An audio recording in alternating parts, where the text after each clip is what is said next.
இனிய வணக்கங்கள், அன்பு நண்பர்களே. மீண்டும் ஒரு புத்தம் புதிய நன்னாள் இறைமையின் வரமாக நமது தளத்தின் 781வது நாள் நிகழ்விற்கு உங்கள் ஒவ்வொருவரையும் அன்புடன் வரவேற்பதில் பெருமகிழ்வு கொள்கின்றோம் நாங்கள். இந்த நாள் உங்களுக்கு ஆக சிறந்த நன்னாளாக அமைந்திடவும், நீங்கள் அடியெடுத்து வைக்கும் ஒவ்வொரு முயற்சிகளும் உங்களுக்கு ஆக சிறந்த வெற்றிகளை பரிசளிக்கவும், அன்பின் வாழ்த்துக்களை பகிர்ந்து கொள்வதில் பெருமகிழ்வு கொள்கின்றோம் நாங்கள்.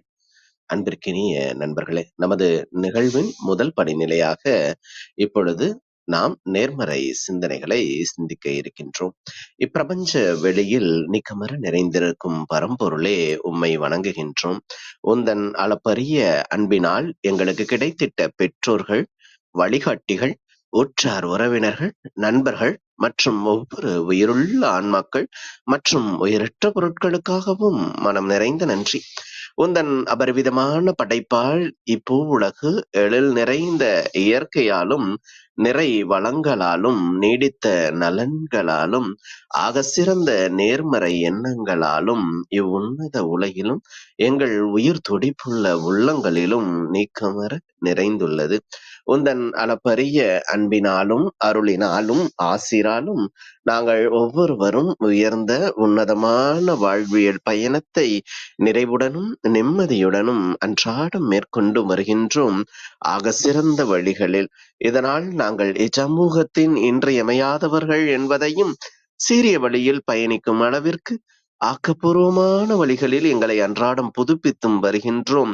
உந்தன் ஒப்பற்ற வழி நடத்துதலுடன் சிறுதுளி பெருவெள்ளமாகும் என்பதை போல் நாங்களும் சிறுக சிறுக சாதனை துளிகளை கோர்த்து வருங்கால சரித்திரத்தை ஆக்கப்பூர்வமான முன்னெடுப்புகளால் அலங்கரிக்கும் வரம் தாரும். அனைவருக்கும் நன்றி, அனைத்திற்கும் நன்றி, ஆண்டவனுக்கும் நன்றி. நமது நிகழ்வின் அடுத்த படிநிலையாக நாம் ஒரு நிமிட தியானத்திற்குள் பயணிக்க இருக்கின்றோம். கண்களை மெலிதாக மூடிக்கொள்வோம், கரங்களை கோர்த்துக் கொள்வோம். இப்பிரபஞ்ச பெருவெளியில் உள்ள இறைமைக்கு மனதார நன்றி பகிர கிடைத்த மற்றும் ஒரு அற்புதமான நன்னாள் இது. இப்பொழுது நாம் உச்சரிக்க இருக்கும் ஒவ்வொரு வார்த்தைகளுடன் நன்றி உணர்வினையும் கலந்து இறைமைக்கு சமர்ப்பிப்போம். அன்பின் காணிக்கையாய் இன்றெடுத்து அன்றாடம் அமுதூட்டி அன்பாகவும் கருணையாகவும் மாறிப்போன அன்பு தாய்க்கு மனம் நிறைந்த நன்றி. ஒவ்வொரு நாளையும் ஒவ்வொரு பொழுதையும் தமது உழைப்பாலும் தியாகத்தாலும் குடும்பத்தை நிறைத்து அறிவாகவும் ஆற்றலாகவும் மாறிப்போன அன்பு தந்தைக்கு மனம் நிறைந்த நன்றி. பரிசுத்தமான இயற்கையை பரிசளித்து சென்ற நம் முன்னோர்கள் ஒவ்வொருவருக்கும் மனம் நிறைந்த நன்றி. கற்பித்தல் என்னும் இனிய அனுபவங்கள் வாயிலாக அன்றாட பொழுதுகளை அர்த்தமுள்ளதாக்கும் ஆசிரிய பெருந்தகைகள் ஒவ்வொருவருக்கும் மனம் நிறைந்த நன்றி. இப்பிரபஞ்ச பூ உலகினுள் பயணித்துக் கொண்டிருக்கும், பயணிக்க இருக்கின்ற ஒவ்வொரு உயிருள்ள ஆன்மாக்களுக்கும் மனம் நிறைந்த நன்றி.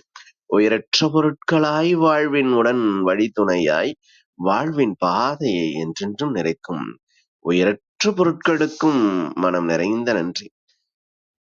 இப்பிரபஞ்ச பூ உலகினை தமது பேரன்பாலும் பேரருளாலும் பேராசிராலும் ஆண்டு அரவணைத்து காத்து வரும் அந்த ஆண்டவனுக்கும் நன்றி. இப்பொழுது நமது சுவாசத்தின் ஓசையில் அது பயணிக்கும் பாதைகளில் நாமும் ஒரு நிமிடம் இணைந்து பயணிப்போம், நம் மூச்சின் சுவாசத்தினை சீர்மைப்படுத்தியவர்களாய்.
இப்பிரபஞ்ச பெருவெளியில் நிகமற நிறைந்திருக்கும் முடிவில்லா பரம்பொருளின் அன்போடும், அருளோடும், ஆசிரோடும் எங்கள் வாழ்வியல் சூழல் அன்றாடம் அர்த்தமுள்ள வகையில் சீருடனும், செம்மையுடனும் பண்பட்டு வருகின்றது. இதனால் இச்சமூகத்தின் சீரிய, சிறந்த முன்மாதிரிகளாக நாங்கள் திகழ்வதோடு நில்லாமல், பல்வேறு சாதனைகளையும், அதன் வாயிலாக சரித்திரங்களையும் படைக்கும் அற்புத படைப்பாளிகளாக பரிணமிப்போம். இறைமைக்கு நன்றி. இனிய வணக்கங்கள் அன்பு நண்பர்களே. மீண்டும் ஒரு புதிய நன்னாள் இறைமையின் வார்மாக நமது தளத்தின் 781வது நாள் நிகழ்விற்கு உங்கள் ஒவ்வொருவரையும் அன்புடன் வரவேற்பதில் பெருமகிழ்வு கொள்கின்றோம் நாங்கள். இந்த நாள் உங்களுக்கு ஆக சிறந்த நன்னாளாக அமைந்திடவும், நீங்கள் அடியெடுத்து வைக்கும் ஒவ்வொரு முயற்சிகளும் உங்களுக்கு ஆக சிறந்த வெற்றிகளை பரிசளிக்கவும், அன்பின் வாழ்த்துக்களை பகிர்ந்து கொள்வதில் பெருமகிழ்வு கொள்கின்றோம் நாங்கள். அன்பிற்கினிய நண்பர்களே, இந்த வாரம் முழுக்க நாம் எழிலி என்ற ஒரு அற்புதமான தொகுப்பின் கீழ் நமது சிந்தனைகளை செழுமைப்படுத்தி வருகின்றோம். எழிலி என்ற வார்த்தைக்கு கார்கால மேகம் என்றும், கடையேழு வள்ளல்களுள் ஒருவருடைய பெயரை குறிக்கக்கூடிய ஒன்றாக இருக்கின்றது. கார்கால மேகங்கள் எப்பொழுதும் கசிந்துருகி தமது பெருமழையை எல்லோர் மேலும் பொழிவது போல, கடையேழு வள்ளல்கள் எப்பொழுதுமே மக்கள் மீது மனமுருகி எப்பொழுதுமே நல்ல விடயங்களை, எண்ணற்ற செல்வங்களை மக்களுக்கு வாரி வழங்குவது போல, இன்றைய வாழ்க்கையில் பகிர்தல் எந்த அளவிற்கு முக்கியத்துவம் நிறைந்த ஒன்றாக இருக்கின்றது என்பதை மையப்படுத்தியதாக இந்த வார தொகுப்பு எப்பொழுதுமே இருக்கின்றது. அதுபோல எளிய மக்களின், விளிம்பு நிலையிலுள்ள மக்களின்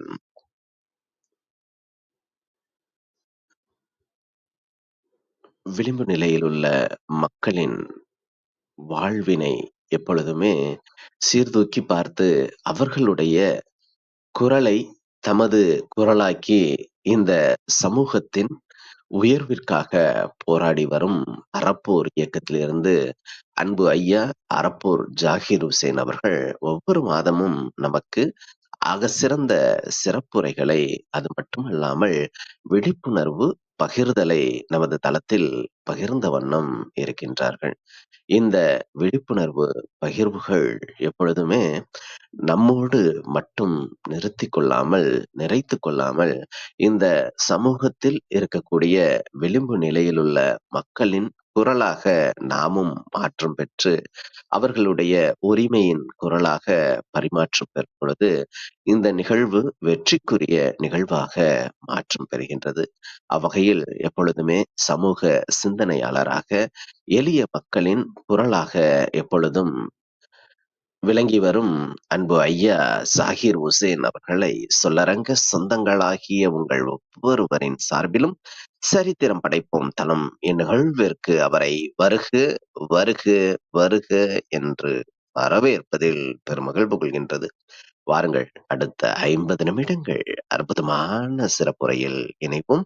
நமது வாழ்வியல் புத்தகத்தில் புத்தம் புதிதாய் என்று மலர்ந்துள்ள புதியதோர் பக்கத்தின் அழகியதோர் அத்தியாயத்தினை எழிலி என்ற தொகுப்பில் நமது உரிமை அறிவோம் என்ற தலைப்பில் நமது சிந்தனைகளை செலவுபடுத்துவோம். நமது வாழ்வியல் பக்கங்களை இன்னும் இன்னும் வசந்தப்படுத்துவோம். நன்றி.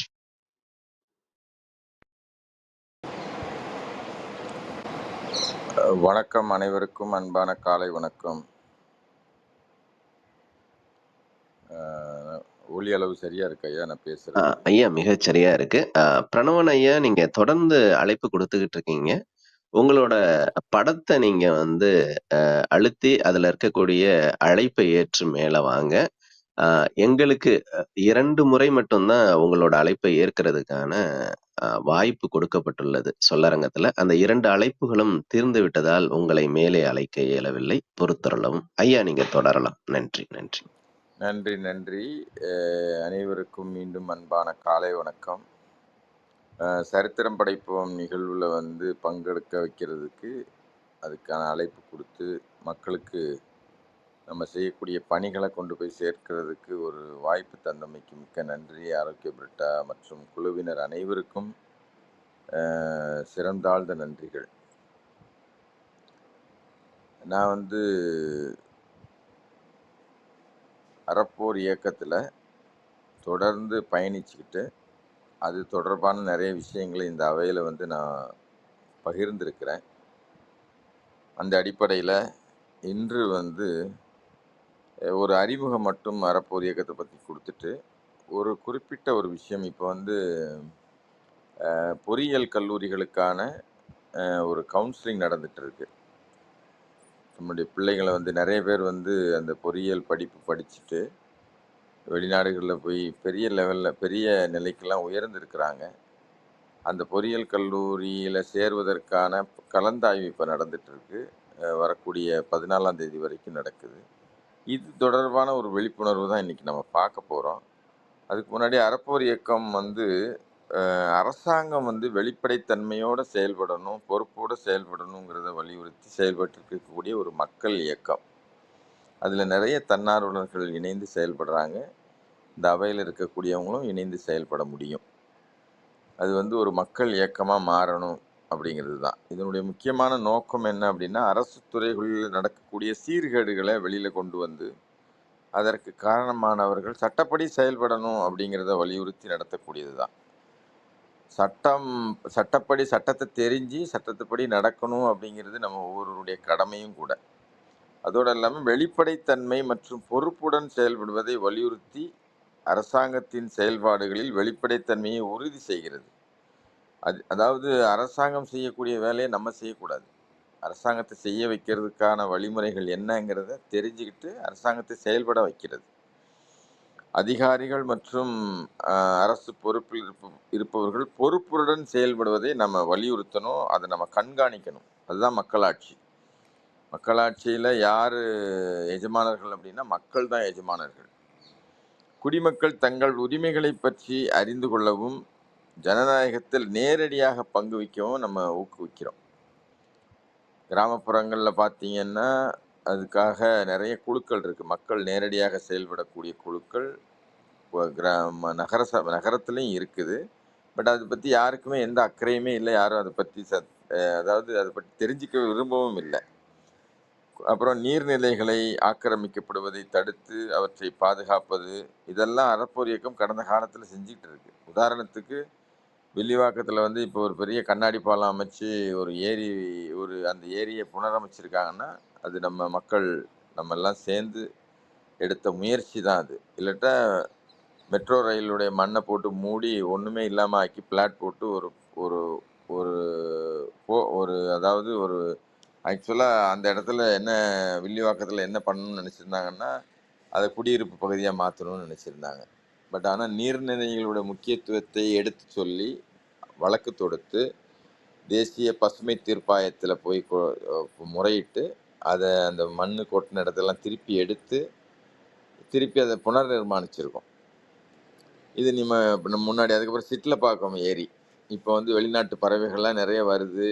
இப்போ ரொம்ப கண்ணுக்கு குளுமையாக இருக்குது. ரொம்ப சிறப்பான அதாவது தாம்பரம் பகுதியில் ஒரு மெரினா அப்படின்னு சொல்லக்கூடிய அளவுக்கு அது வலுப்பட்டுருக்குன்னா கடந்த ஒரு 7-8 வருஷமாக அதுக்கு பின்னாடி வேலை செஞ்சதுனால தான். மக்கள் எல்லாம் சேர்ந்து அறப்போர் இயக்கம் அது அல்லாமல் தகவல் வரியும் உரிமை சட்டத்தை பற்றிய மக்களுக்கு பல்வேறு விழிப்புணர்வு, நமது உரிமையை அறிவோம் அப்படின்னு நமக்கு என்னென்ன உரிமைகள் இருக்குது, அடிப்படையில் என்னென்ன உரிமைகளை நம்ம பயன்படுத்தலாம், நாம் வசிக்கக்கூடிய இடம், நம்ம வீட்டை சுற்றி, நம்ம தெருவை சுற்றி எப்படி இருக்கணுங்கிற விழிப்புணர்வை தொடர்ந்து கடந்த 10 வருடங்களாக செய்துட்டு வரோம். பெரிய பெரிய இதை சொல்லணும் அப்படின்னா நிலக்கரி இறக்குமதியில் 2018 அதற்கான புகாரை கொடுத்து அதில் பெரிய அளவில் வந்து ஒரு சீர்கேடு ஊழல் நடந்திருக்கு. அப்படின்னு அரசாங்கத்துக்கு நிறைய கிட்டத்தட்ட 40, 50 புகார்களை இதுவரைக்கும் கொடுத்து, நிறைய வழக்குகள் எல்லாம் போட்டு சந்திச்சு, நிறைய மாற்றங்கள் தலைமைச் செயலகத்திலயும் சரி, இல்ல க மாநகராட்சி அலுவலகத்திலயும் சரி, டெண்டர் போடுறதுல எல்லாம் நிறைய மாற்றங்கள கொண்டு வந்திருக்கோம். அது வந்து வெளிப்படையா வெளியில தெரியாட்டாலும், தொடர்ந்து பத்திரிகைகள படிக்கக்கூடியவங்க, செய்திகள பார்க்கக்கூடியவங்க, அது மருத்துவத் துறையா இருக்கட்டும், அதாவது ப அ ப அரசாங்க மருத்துவமனைகள் எல்லாம் ஆய்வு செய்து, அதில நிறைய மேம்பாடுகள் கொண்டு வந்ததாக இருக்கட்டும். நிறைய அரசு துறைகள்ல நம்ம வந்து மக்கள் போய் பங்களிச்சு, சமூக தணிக்கை செய்து, அதன் அடிப்படையில பல மாறுதல்களை அரசாங்கத்திட்ட கேட்டு, தொடர்ந்து அதற்காக வேலை செஞ்சுட்டு இருக்கக்கூடிய ஒரு அமைப்பு தான் அறப்போர் இயக்கம். அதில நானும் ஒரு அங்கம் அப்படி என்பது எனக்கு ஒரு ஒரு மிகப்பெரிய மகிழ்ச்சி. பொதுமக்களிடையே விழிப்புணர்வை ஏற்படுத்தவும், அரசாங்கத்திற்கு அழுத்தம் கொடுக்கவும், பல்வேறு வகையில பிரச்சாரங்களை நம்ம நடத்திட்டு வரோம். நீங்க இது பத்தி மேலும் தொடர்பு அதாவது இத பத்தி தெரியணும் அப்படின்னா, அதற்கான வலைதளத்தில, சமூக ஊடகங்கள்ல, Facebook, Instagramல வந்து தொடர்ந்துகிட்டு இருந்தீங்கன்னா, பின்தொடர்ந்தீங்கன்னா, நிறைய நிகழ்வுகள பார்க்கலாம். இன்னைக்கு நான் சொல்லப் போற விஷயம் வந்து மிக முக்கியமான ஒரு விஷயம். அ அதாவது இப்ப அதாவது தொடர்ந்து பத்திரிக்கை படிக்கிறவங்களுக்கு அது தெரிஞ்சிருக்கும். அதாவது கடந்த வருடம் என்ன பண்ணோம்னா, அண்ணா பல்கலைக்கழகத்தில வந்து அ போன வருஷம் இதே மாரி கவுன்சிலிங் ஆரம்பிச்சுட்டு இருக்கும்போது தான், அதுக்கு முன்னாடி ஒரு 1 வருஷமாவே எ வந்து நம்ம அதனுடைய வெப்சைட்ட வந்து பார்த்துக்கிட்டே வரோம். அண்ணா யூனிவர்சிட்டியில வந்து கிட்டத்தட்ட 460 கல்லூரிகள் இணைக்கப்பட்டிருக்குங்க. அந்த கல்லூரிகளினுடைய தரம், அதனுடைய ஆசிரியர்கள், அவங்க வந்து அதில படிக்கக்கூடிய மக்கள் வந்து எவ்வளோ தூரம் அ வேலைவாய்ப்புக்கு வ கிடைக்கிறாங்க. இதெல்லாம் நம்ம வந்து பார்த்துட்டு வரும்போது, அண்ணா பல்கலைக்கழகத்திலிருந்து கிடைச்ச தகவலின் அடிப்படையில நிறைய அ அதாவது நிறைய குளறுபடிகள் அங்க நடக்கிறது வந்து தெரிய வருது. பொதுவா கல்வி எதுக்கு கற்கணும் அப்படின்னா, வெறும் ஏட்டுக்கல்வி இல்லாம வாழ்க்கையில நல்லொழுக்கத்தையும், நல்லபடி வாழவும் வழிகாட்டுறதுக்கு தான் கல்வி கற்றுக் குடுக்குறோம், இல்ல கல்வி கற்கிறோம். மக்கள் கூட்டத்தில கல்வி கற்றவர் தான் ரொம்ப சிறப்புடையவர்ன்னு திருவள்ளுவர் சொல்றாரு. கல்லாதவர் மிருகத்துக்கு ஒப்பானவர்ன்னு சொல்றாங்க. கல்வி ஒரு மனிதனை பண்புள்ளவனாகவும், அறிவாளியாகவும் மாற்றுவதும், அறியாமையை நம்மள்ட்டருந்து போக்குது அது. அதாவது நம்ம உயர்வ காட்டுது நமக்கு. ஆனா, இந்த நம்ம பண்ண இந்த சமூக தணிக்கை வந்து மிகப்பெரிய ஒரு ஒரு விழிப்புணர்வை ஏற்படுத்துச்சு. அதாவது நூற்றுக்கணக்கான கல்லூரிகளுக்கு அண்ணா பல்கலைக்கழகம் அங்கீகாரம் கொடுத்திருக்கிறதுலயே பெரிய ஒரு மோசடி அங்க நடந்திருக்கு. ஒரு கல்லூரியில, அதுவும் பொறியியல் கல்லூரியில ஒரு துறை செயல்படுத்தணும் அப்படின்னா, உதாரணத்துக்கு ஒரு மெக்கானிக்கல் இன்ஜினியரிங் இருக்கு, ஒரு ட்ரிபிள் இ இருக்கு அப்படின்னா, ஒரு துறையை செயல்படுத்தணும்னா, கிட்டத்தட்ட ஒரு பிஹெச்டி படிச்ச ஒரு பேராசிரியர் வேணும். 2 இணை ஆசிரியர்கள் வேணும். 1, 2, 6ங்கிற விகிதத்தில அங்க வந்து ஆசிரியர்கள் இருக்கணும் அங்க. தேவையான உபகரணங்கள், லேப் இருக்கணும், கட்டிடங்கள் இருக்கணும்.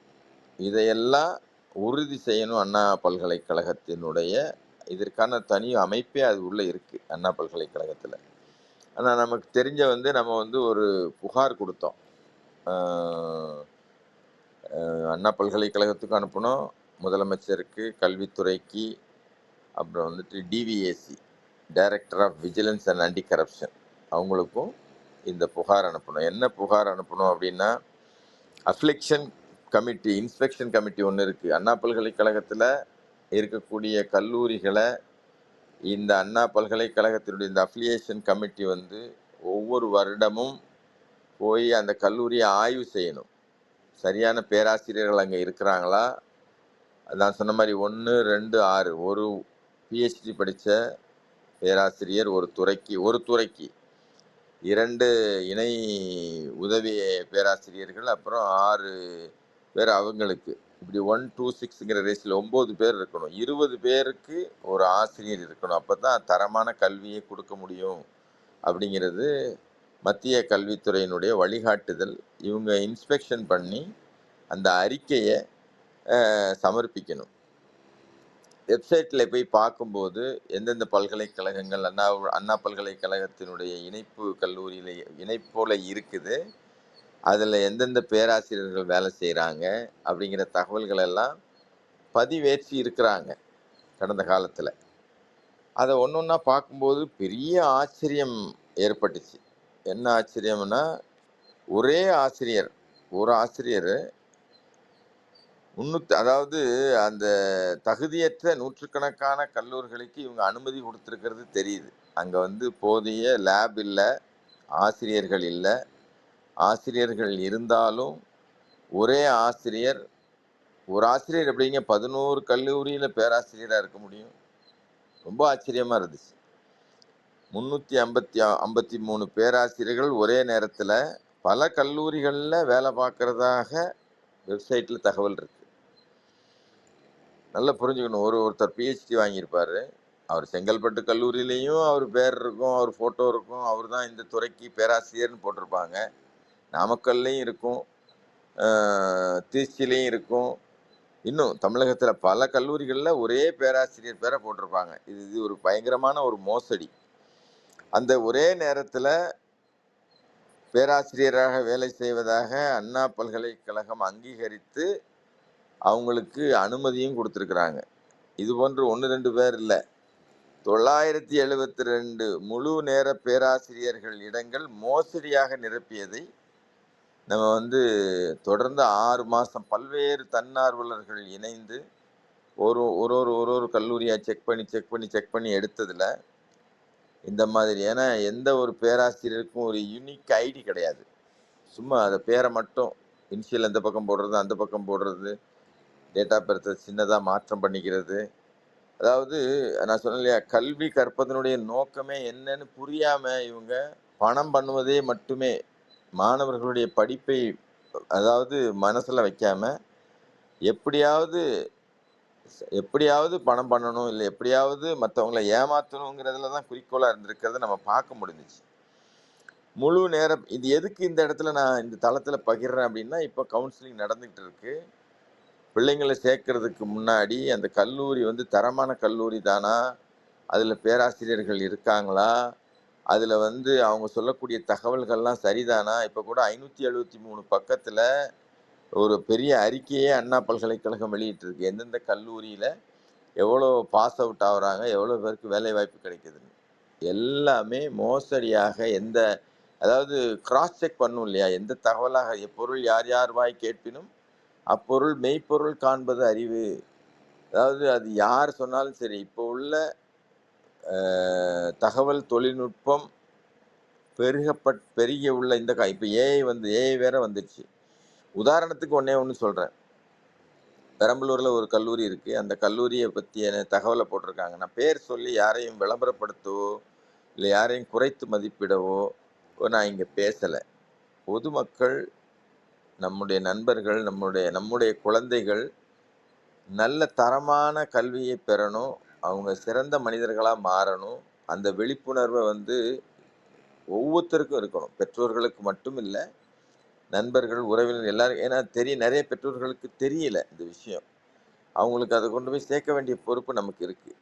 அந்த கல்லூரியில் கடந்த காலத்தில் நான் ஒரு கல்லூரி, பெரம்பலூரில் இருக்கக்கூடிய ஒரு கல்லூரி, அந்த கல்லூரியில் பாஸ் பண்ணுறதே 100 பேர் பரீட்சை எழுதுனாங்கனாலே 49 பேர் தான் பாஸ் பண்ணுறதா தகவல் பதிஞ்சு வச்சுருக்கிறாங்க. ஆனால் அண்ணா பல்கலைக்கழகத்தில் வெளியிட்டிருக்கக்கூடிய தரவரிசை பட்டியலில் அவங்க என்ன போட்டிருக்காங்க அப்படின்னா, 92% பிளேஸ்மெண்ட் கிடச்சிருதான் அவங்களுக்கு. அங்கே போய் சேர்ந்தவங்களுக்கு வந்து 92% பிளேஸ்மெண்ட். இது எவ்வளோ பெரிய ஒரு, அதாவது லாஜிக்கே இல்லாத ஒரு கன்க்ளூஷன். இது யார் இந்த மாதிரி இதெல்லாம் யார் செக் பண்ணுறா? அப்படி செக் பண்ணுறவங்களுக்கு அதுக்கு நான் அறப்போர் இயக்கம் என்ன பண்ணியிருக்கு, அதுதான் நான் சொல்ல போகிறேன் உங்களுக்கு. அதாவது 100 பேர் பரீட்சை எழுதுனா 49 பேர் தான் பாஸ் பண்ணுறான்னு சொல்கிறான். ஆனால் நீங்கள் எங்கள் கல்லூரியில் சேர்த்தீங்கன்னா 92% பேருக்கு நாங்கள் வேலை வாங்கி கொடுக்குறோம் அப்படின்னு சொல்கிறாங்க.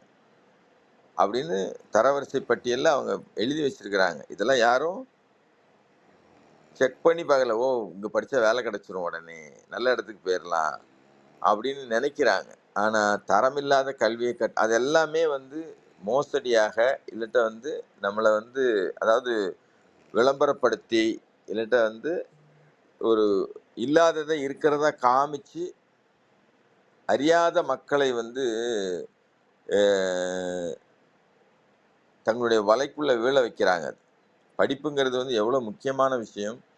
அதுலேயும் வந்து இந்த இன்ஃப்ராஸ்ட்ரக்சர் அதனுடைய அதாவது தரம், அதாவது லேபு, ஆசிரியர்கள்லாம் எவ்வளோ முக்கியம் அப்படிங்கிறதெல்லாம் ஒவ்வொருத்தரும் புரிஞ்சிருக்கணும். ஏதோ நம்ம புள்ள 4 வருஷம் 5 வருஷம் படிக்கிறாங்க, படிச்சுட்டு ஏன் சொல்கிறேன்னா இப்போ படிச்சுட்டு வரக்கூடிய பிஇ படிச்சுட்டு வரக்கூடியவங்களுக்கு எதுவுமே தெரியல. நான் வந்து ஒரு வணிக நிறுவனம் நடத்திட்டு இருக்கேன். நிறைய பேரை இன்டர்வியூ பண்ணுறேன், அப்பப்போ பார்க்குறேன். நிறைய பேர் வேலை கேட்டு வராங்க. ஒரு அடிப்படையான விஷயம் கூட தெரிய மாட்டேங்குது. கேட்டால் அவன் இன்ஜினியரிங் முடிச்சுட்டு வரேன்னு சொல்கிறாங்க. காரணம் என்னன்னு பார்த்தா அங்கே உள்ள குறைபாடுகள் தான். கல்லூரிகளில் உள்ள குறைபாடு, கல்வி தரமான கல்வியை கற்றுக் கொடுக்காதது, தரமான ஆசிரியர்கள் இல்லாதது, அதை வந்து பெற்றோர்களோ இல்லை வந்து சமூக அக்கறை உடையவர்களோ கண்காணிக்காமல் போனது தான் இதற்கு காரணம். அதாவது தமிழகம் முழுவதும் இயங்கக்கூடிய பொறியியல் கல்லூரிகளில் இந்த ஆண்டுக்கான மாணவர் சேர்க்கை நடந்துக்கிட்டு இருக்கு. இப்போ நாம் வந்து ஒரு வருஷமாக இதற்காக போராடி அண்ணா பல்கலைக்கழகத்தில் என்ன சொல்லியிருக்கிறோம் அப்படின்னு சொன்னால், நீங்கள் வந்து ஒவ்வொரு கல்லூரியையும் இன்ஸ்பெக்ஷன் பண்ணுறீங்க இல்லையா, அங்கே போய் நேரடியாக பரிசோதனை அதுக்கு ஒரு குழு இருக்குது, அவங்க போய் பரிசோதனை பண்ணணும்.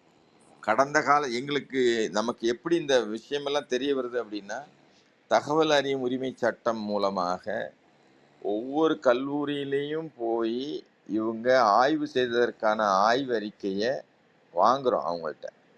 அதில் தான் தெரியுது, ஒரே ஆசிரியர் அவங்க எழுதியிருக்கிறாங்க. ஒரே ஆசிரியர் ஒரு நபர் வந்து 11 கல்லூரிகளில் பேராசிரியராக பதிவு செஞ்சதை இந்த ஆய்வறிக்கையை போய் ஆய்வு செஞ்சவங்க உண்மைப்படுத்தி சர்டிஃபிகேட் கொடுத்துருக்குறாங்க, சான்றளிச்சிருக்கிறாங்க. ஆமாம், இந்த ஆள் இங்கே தான் வேலை பார்க்குறாரு, நாங்கள் பார்த்தோம் அப்படின்னு. எப்படிங்க அதுவும் ஒரே நாளில் அந்த ஆய்வறிக்கை ரொம்ப ஆச்சரியமான என்ன விஷயம்னா, ஒரு உதாரணத்துக்கு மே 8ஆம் தேதி போயிருக்காங்க அப்படின்னா, செங்கல்பட்டுலையும் அதே ஆசிரியர் இருக்கிறதாக பார்த்துருக்குறாங்க, நாமக்கல்லையும் அதே ஆசிரியர் இருக்கிறதாக பார்த்துருக்காங்க. இதெல்லாம் சாத்தியமே இல்லை இல்லையா? இப்போ எவ்வளோ தூரம் முட்டாள்தனமான ஒரு விஷயத்த நாம் வந்து கடந்து போய்கிட்டே இருக்கிறோம். இது இப்படியே விட்டா என்ன ஆகும் அப்படின்னா, தரம் வந்து ரொம்ப தாழ்ந்து போயிடும். சமீபத்தில் ஒரு பத்திரிகை செய்தி பார்த்துருப்பீங்க நீங்கள். அதாவது அண்ணா பல்கலைக்கழகத்திலிருந்து அண்ணா பல்கலைக்கழகத்தை தொடர்பாக நம்ம நிறைய அறப்போர் இயக்கம் யூடியூப்பை பார்த்தீங்கன்னா இதை டீட்டெயில்டாக கூட நம்ம சொல்லியிருக்கிறோம். பத்திரிகையிலையும் இப்போ முன்னாடி வந்திருக்கு. நம்ம என்ன சொன்னோன்னா, இந்த கவுன்சிலிங் ஆரம்பிக்கிறதுக்கு முன்னாடியே நீங்கள் இந்த தரவரிசை பட்டியலை வெளியிடணும் அப்படின்னு சொல்லி.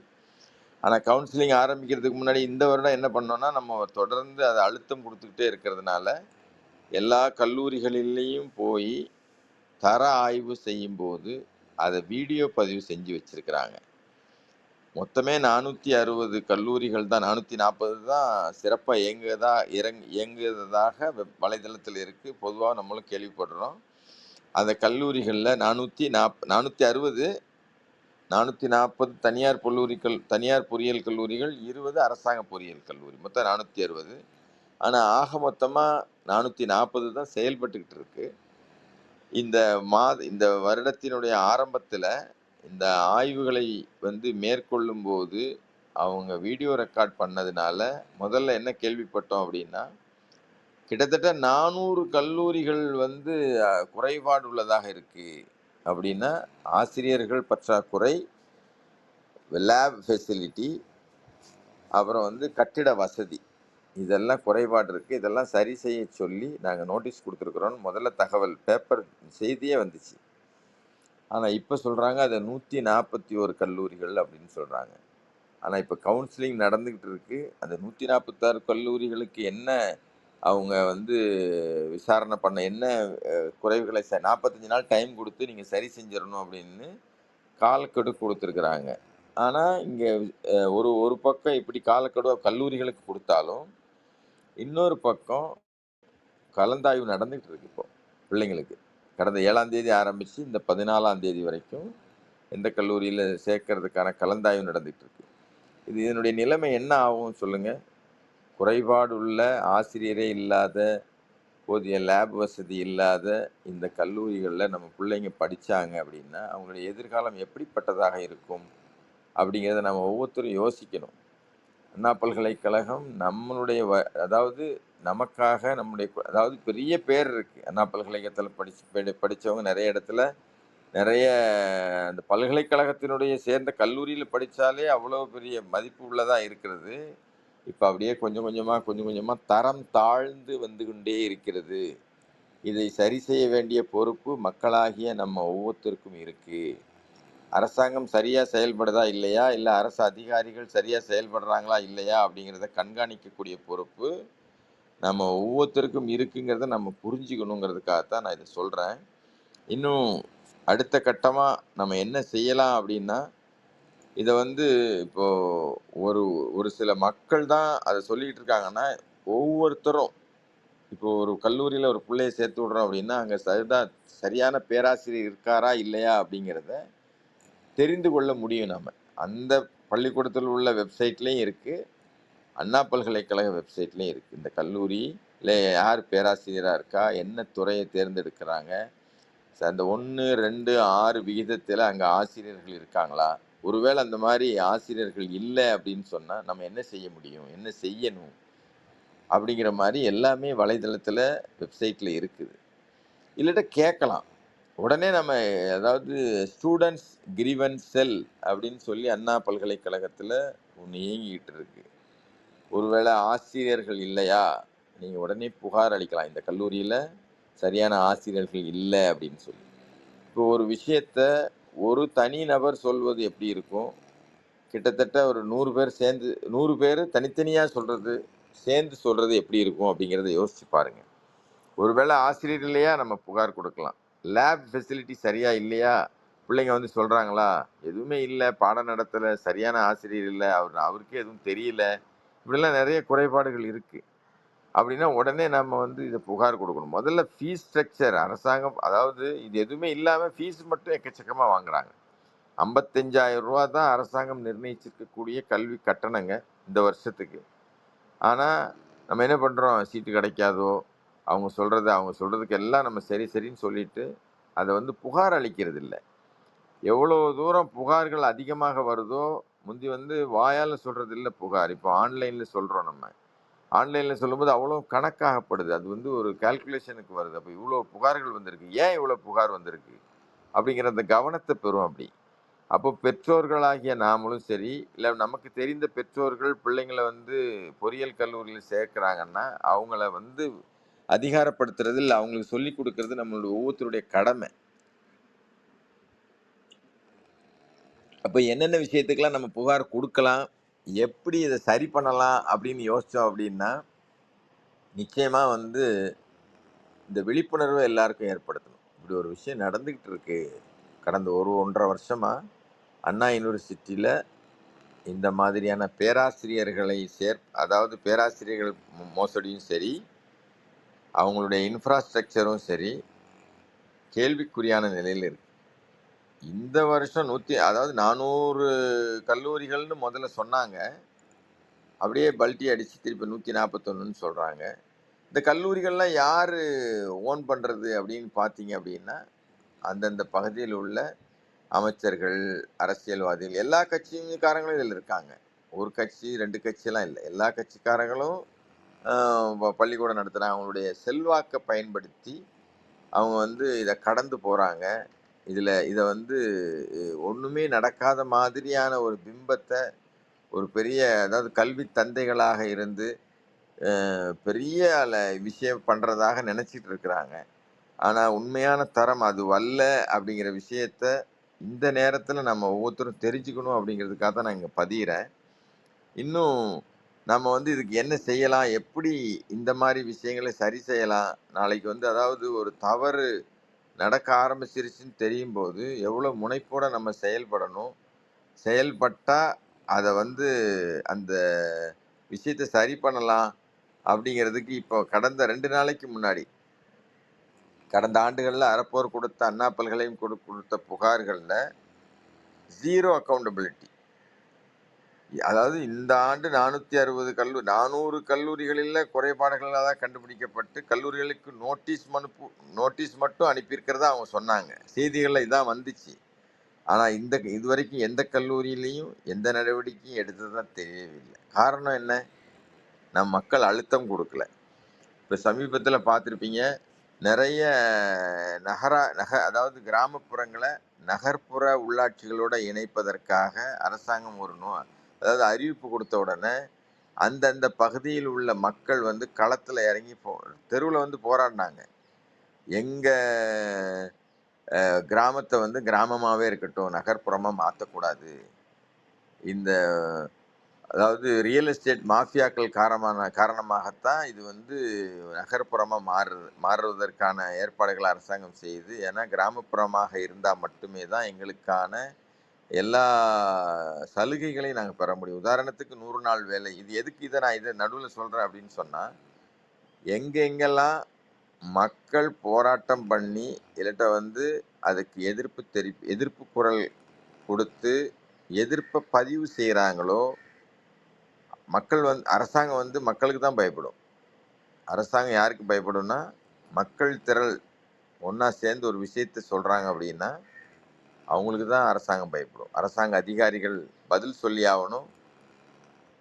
அரசியல்வாதிகள் வந்து அதற்கு பதில் சொல்லி ஆகணும். அதனால தான் நான் சொல்கிறேன், இந்த கல்வி விஷயத்தில், அண்ணா பல்கலைக்கழகம் விஷயத்தில் மக்கள் எல்லாம் ஒன்றிணைந்து அதற்கான எதிர்ப்பு குரலை பதிவு செய்ய வேண்டியது கட்டாயமாக இருக்குது. இது பற்றின நீங்கள் வலைதளத்தில் தேடுங்க, என்ன மாதிரி புகார்கள். இந்த ஆண்டு கவுன்சிலிங் துவங்கும்போது இந்த கவுன்சிலிங் தொடங்கும்போது கூட நம்ம சொன்னோம், ஆசிரியர் குறைபாடு இருக்குது, கட்டுமானத்தில் குறைபாடு இருக்குது, லேப் ஃபெசிலிட்டி குறைபாடு இருக்குது. இதை வந்து இந்த வருஷம் ஆய்வு எல்லாமே அவங்க வீடியோ ரெக்கார்ட் பண்ணியிருக்கிறாங்க எல்லா இடத்துலையும். ஆனால் வெளியே விடலை, அதை வலைதளத்தில் பதிவேற்றம் பண்ணலை. நம்ம அதை கேட்டுக்கிட்டு இருக்கோம். இந்த ஆய்வில் கண்டுபிடித்த அந்த அந்த ரகசியத்தை அண்ணா பல்கலைக்கழகம் தனக்குள்ள வச்சுக்கிட்டு எந்த நடவடிக்கை எடுக்காமல் இருந்துக்கிட்டு இருக்கு. வெளிப்படையாக மாணவர்களுக்கு தெரிவித்தா மட்டுமே தான் எவ்வளவு குறைபாடுகள் இருக்குது, இந்த கல்லூரியில் சேரலாமா சேர வேண்டாமா, மாணவர்களுடைய எதிர்காலம் என்ன ஆகும், இதெல்லாம் வந்து சிந்திக்க வேண்டியது அரசாங்கமும் அமைச்சர்களும் ஆட்சியில் இருக்கக்கூடியவங்களும் அந்த கல்லூரிகளை நடத்தக்கூடிய கல்வி தந்தைகளும். அதற்கு நம்ம வந்து போட்டி போட்டு கொண்டு போய் சேர்க்குறோம் இல்லையா? என் பிள்ளை வந்து இந்த கல்லூரியில் படிக்கிறார், அந்த கல்லூரியில் படிக்கிறாருன்னு சொல்லி பெருமையாக பேசிக்கிறதுக்காகவும் நம்ம வந்து போட்டி போடுறோம் இல்லையா? அதே போட்டியை அந்த கல்லூரி தரம் வாய்ந்தது தானா, அங்கே எவ்வளோ டிபார்ட்மெண்ட் இருக்குது, எந்தெந்த துறையில் யார் பேராசிரியராக இருக்காங்க அப்படிங்கிறதெல்லாம் பார்க்க வேண்டிய கடமை நமக்கு ஒவ்வொருத்தருக்கும் இருக்குது.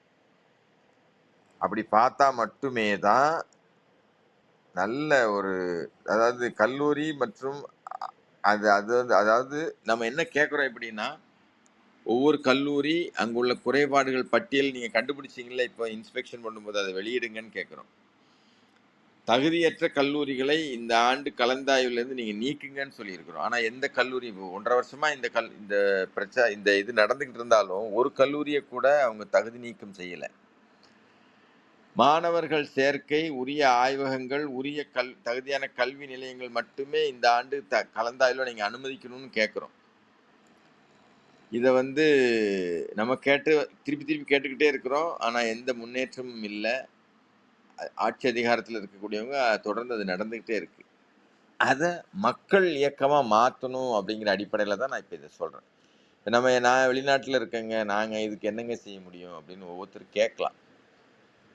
இப்போ இதை ஒவ்வொருத்தரும் இமெயில் மூலியமாகவோ இல்லாட்ட வந்து இமெயில் மூலியமாக இல்லாட்ட வந்து வலைதளத்தில் அவங்களுடைய வெப்சைட்டில் போயிட்டு இந்த விஷயத்தை பற்றி கேட்கலாம்.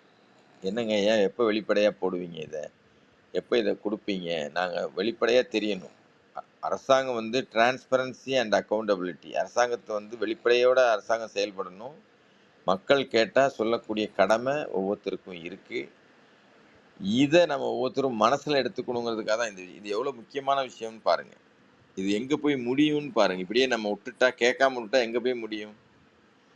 கல்விங்கிறது வந்து காலத்தால் அழியாதது செல்வம், மற்ற செல்வங்கள் எல்லாம் அழிந்து போகும்னு சொல்றாங்க. இங்க கல்வி குடுக்கறதுலயே இவ்வளோ குளறுபடி, இவ்வளோ மோசடி, இவ்வளோ ஃப்ராடுத்தனம் பண்றாங்க அப்படின்னு சொன்னா, எப்படி நம்மள அது உயர்த்தும்?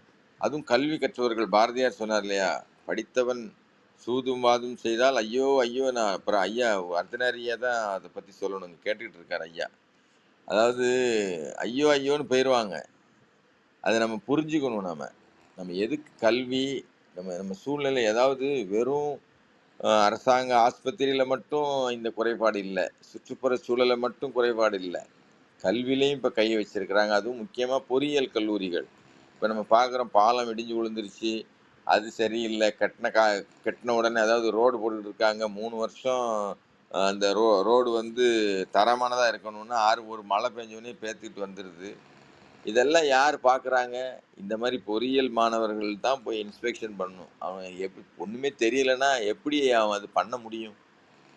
சும்மா அதாவது 4 வருஷம் டைம் பாஸ் ஆயிட்டு, இப்போ அதாவது ப்ராஜெக்ட் கூட ஒரு பொறியியல் கல்லூரியில நடக்கக்கூடிய அந்த அனுபவ ப்ராஜெக்ட் இருக்குல்ல, அத கூட விக்கிறாங்க. யாரும் பிராக்டிகலா போய் பார்த்து பண்றதெல்லாம் ரொம்ப குறைஞ்சு போச்சு. ரெடிமேடா எல்லாம் சாட் ஜிபிடி வந்ததுக்கப்புறம் எல்லாமே ரெடிமேடா பண்ண ஆரம்பிச்சுட்டாங்க. அப்போ ஆசிரியர்கள் தரமானவர்களா இல்ல, ஆசிரியர்களே இல்ல, லேபே இல்ல அப்படின்னா, அவங்க எத வச்சு இதெல்லாம் பார்ப்பாங்க? எப்படி இதெல்லாம் சரியா வரும்? கொஞ்சம் யோசிச்சு பார்க்கணும் இல்லையா நம்ம? அப்போ இத மாரி விழிப்புணர்வு தான் தொடர்ந்து செஞ்சுக்கிட்டே இருக்கிறோம். அதாவது மக்கள் வந்து விழிப்படையணும். கேள்வி கேட்கக்கூடிய ஒரு சமுதாயத்த உருவாக்கணும்.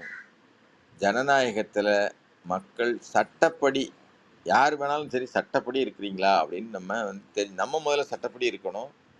மத்தவங்க சட்டப்படி இருக்காங்களான்னு பார்த்து செக் பண்ண வேண்டியது நம்ம ஒவ்வொருத்தருடைய பொறுப்பு. அது எங்க இருந்தாலும் சரி.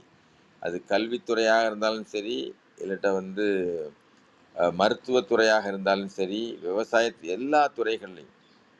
எல்லா துறைகள்லயும் அரசாங்கத்துல இருக்கக்கூடியவங்களும் சரி, அரசு அதிகாரிகளா இருக்கலாம், இல்ல அரசியல்வாதிகள் இருக்கலாம். அவங்க சட்டத்தின்படி இல்ல அப்படின்னு சொன்னா, அதற்கான எதிர்ப்பு குரல அத வந்து பதிவு செய்ய வேண்டியது, அது கவனத்துக்கு கொண்டு வர வேண்டியது, மக்களாகிய நம்மளுடைய ஒவ்வொருத்தருடைய கடமை அப்படிங்கிறத நம்ம புரிஞ்சுக்கணும்.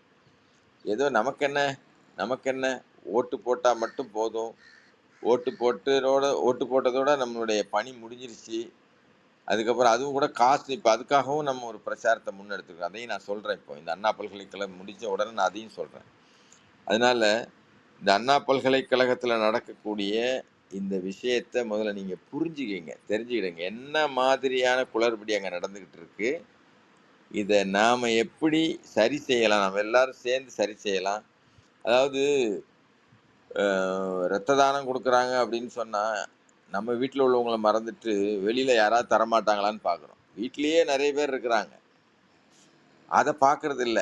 அதனால சிலர் இப்போ வந்து ரத்த தானம் குடுக்கும்போது என்ன பண்ணுவாங்க, உங்க வீட்ல யார் இருக்காங்க? அதற்கான கவுன்சிலிங் நடக்குது இப்போ. நீங்க ஏதாவது பொது வழியில போட்டீங்க அப்படின்னு சொன்னா. எதுக்கு இத சொல்றேன் அப்படின்னு சொன்னா, முதல்ல நம்ம சரியா இருக்கிறோமா? நமக்குள்ள கரெக்ட்டா விஷயத்த நம்ம பண்றோமா? அத சரியா பண்ணும்போது தான் நம்ம அடுத்தவங்கள கேட்பதற்கு, இல்ல வந்து பார்க்கறதுக்கு நம்ம முழு தகுதி உடையவங்களா ஆக்குறோம். நீங்கள் செய்யாததை சொல்லாதீர்கள். நீங்கள் செய்யாததை சொல்லுவது இயற்கையின் பார்வையில ரொம்ப அருவருக்கத்தக்கது அப்படின்னு சொல்றாங்க. அதனால முதல்ல நம்மள நாமளே சரி பண்ணணும்.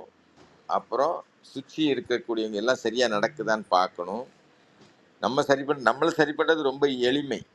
ஆனா மத்தவங்கள சரி பண்றதுக்கு முன்னாடி நாம சரியா இருக்கணுங்கிறது ரொம்ப நம்மளுடைய கடமை.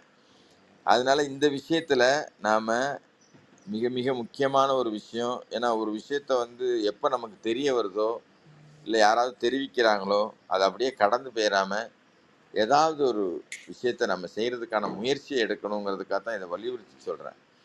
அண்ணா பல்கலைக்கழகத்துல நடக்கக்கூடிய இந்த குளறுபடிகள, இத கேட்கக்கூடிய ஒவ்வொருத்தரும் மாற்றுவதற்கு ஒரு காரணமா இருக்க முடியும். ஒரு இமெயில் தான் முதல்ல விஷயத்த புரிஞ்சுக்கணும் நாம. எப்படி இது நடக்குது அப்படின்னு. ஒரே பேராசிரியர எப்படி 11 இடத்துல இந்த மாரி 972 பணியிடங்கள் வந்து மோசடியாக நிரப்பப்பட்டிருக்குங்கிறத நாம கம்ப்ளைண்டாவும் குடுத்துருக்குறோம். பத்திரிகை செய்தியும் வந்து அதாவது 972 முழு நேர பேராசிரியர்கள். அதாவது இதுல ஒரு கன்ஃப்யூஷன் என்ன, சில இடத்துல வந்துட்டு விசிட்டிங் புரொஃபசர்ஸ் இருப்பாங்க. ஸ்பெஷலைஸ்டு. அவங்க வந்து எப்போவாவது தான் வருவாங்க. அவங்கள சொல்லவே இல்லைங்க. இங்க வந்து ஒரு துறை இருக்குது அப்படின்னா, அதுல ஒரு பிஹெச்டி படிச்ச ஒரு பேராசிரியர் இருக்கணும் கண்டிப்பா. அந்த துறைக்கான. அதுக்கப்புறம் 1, 2, 6 இஸ்ட்ல மொத்தம் 9 பேர் இருக்கணும் ஒரு துறைக்கு. அதாவது அப்படி இருந்தா மட்டுமே தான் அந்த துறை அங்க செயல்பட முடியும். ஆனா எத்தனை கல்லூரிகள்ல இந்த மாதிரியான விகிதாச்சாரத்துல ஆசிரியர்கள் இருக்கிறாங்கங்கிறது கேள்விக்குறி. அதத்தான் நம்ம புகாரா குடுத்துருக்கோம். கண்டும் பிடிச்சிருக்கிறோம். இது கண்டுபிடிச்சதுல பெரிய விஷயம்லாம் ஒண்ணும் இல்ல. கொஞ்ச நாள் உட்கார்ந்து கொஞ்சம் பேர் தொடர்ந்து வெப்சைட்ட ஒண்ணொண்ணா செக் பண்ணி, அத வெளியிட்டோம் போன வருஷம். கரெக்ட்டா 1 வருஷம் ஆகுதுங்க இன்னையோட. இன்றைக்கு நீங்க கூப்பிட்டுருக்கிறது வந்து ரொம்ப சிறப்பு. இதற்காக அண்ணா பல்கலைக்கழகம் என்ன பண்ணாங்க அப்படின்னா, ஒரு உண்மை அறியக்கூடிய ஒரு கமிட்டிய ஃபார்ம் பண்ணாங்க. அந்த கமிட்டி இதுவரைக்கும் அந்த ரிப்போர்ட்ட அதாவது வெளியிடல. சப்மிட் பண்ணியிருக்கிறாங்க, வெளியிடல. அவங்க உள்ளுக்குள்ள என்ன நடக்குதுங்கிற விஷயத்த வெளியில தெரியல. தெரியணுமா வேண்டாமா? அதாவது தெரிவிக்க வேண்டியது அரசாங்கத்தினுடைய, பல்கலைக்கழகத்தினுடைய கடமை. அது தெரிவிக்கலன்னா தெரிவிக்கணும்னு சொல்ல வேண்டியது மக்களாகிய நம்மளுடைய கடமை. அப்ப இந்த விஷயம் நமக்கு தெரிஞ்சிருச்சு அப்படின்னா, இதுக்கு வந்து அடுத்த கட்டத்துக்கு கொண்டு போக வேண்டியது மிக மிக முக்கியம். அதனால நாம சொல்றது என்னன்னா, நாம அரசாங்கத்திட்ட வைக்கக்கூடிய கோரிக்கை வந்து 3 கோரிக்கை தான். என்ன அப்படின்னா, கல்லூரிகள் மற்றும் அங்குள்ள குறைபாடுகள் பட்டியல நீங்க வெளியிடணும். எந்த கல்லூரிகள்ல என்ன குறைபாடு இருந்துச்சு, என்ன கண்டுபிடிச்சீங்கிற விஷயத்த பொது தளத்துல வைக்கணும்.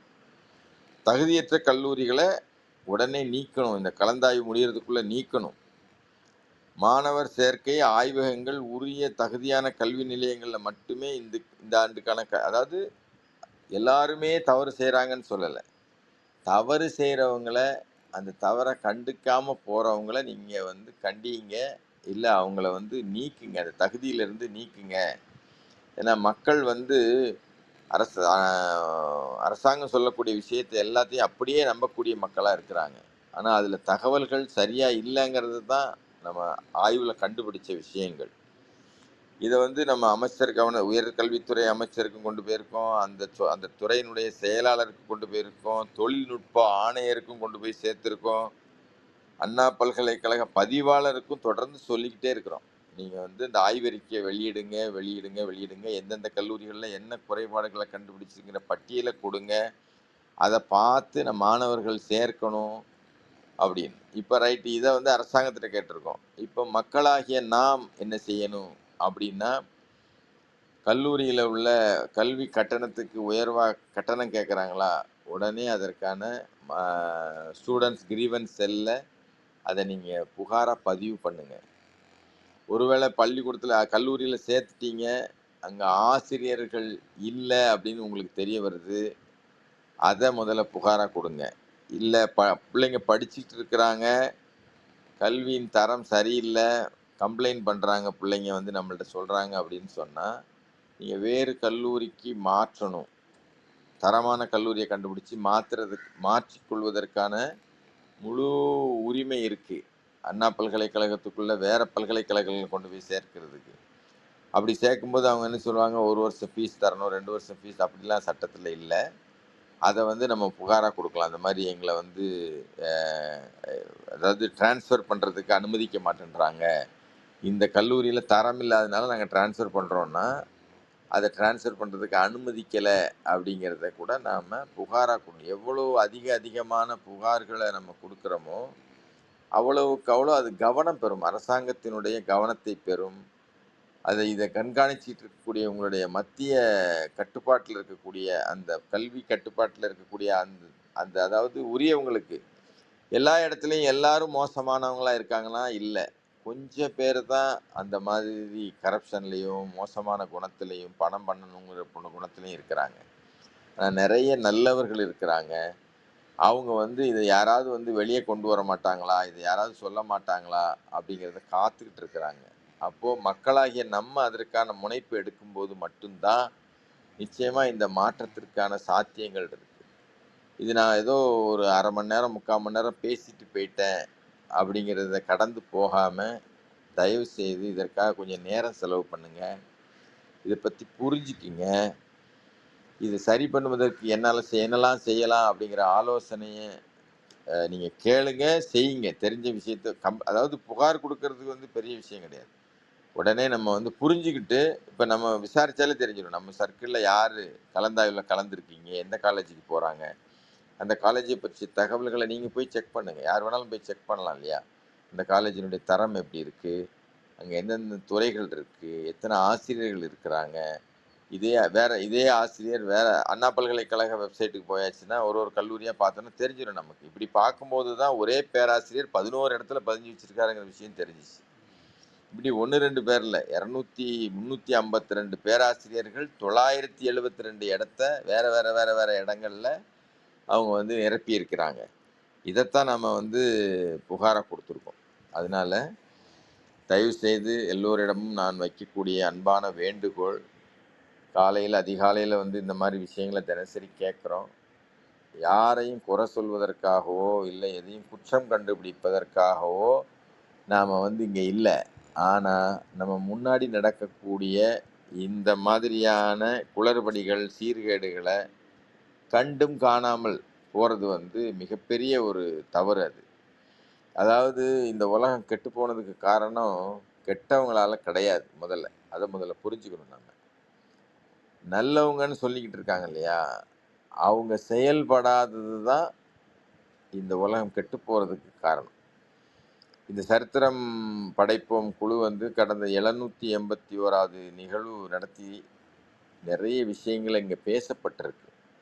இந்த பேசின விஷயங்களை எவ்வளோ தூரம் நம்ம உள்வாங்கியிருக்கிறோம், எவ்வளோ தூரம் நம்ம மனசில் வாழ்க்கையில் மாற்றத்தை ஏற்படுத்தியிருக்குது அப்படிங்கிறத பார்க்க வேண்டியது நம்ம ஒவ்வொருத்தருடைய கடமை.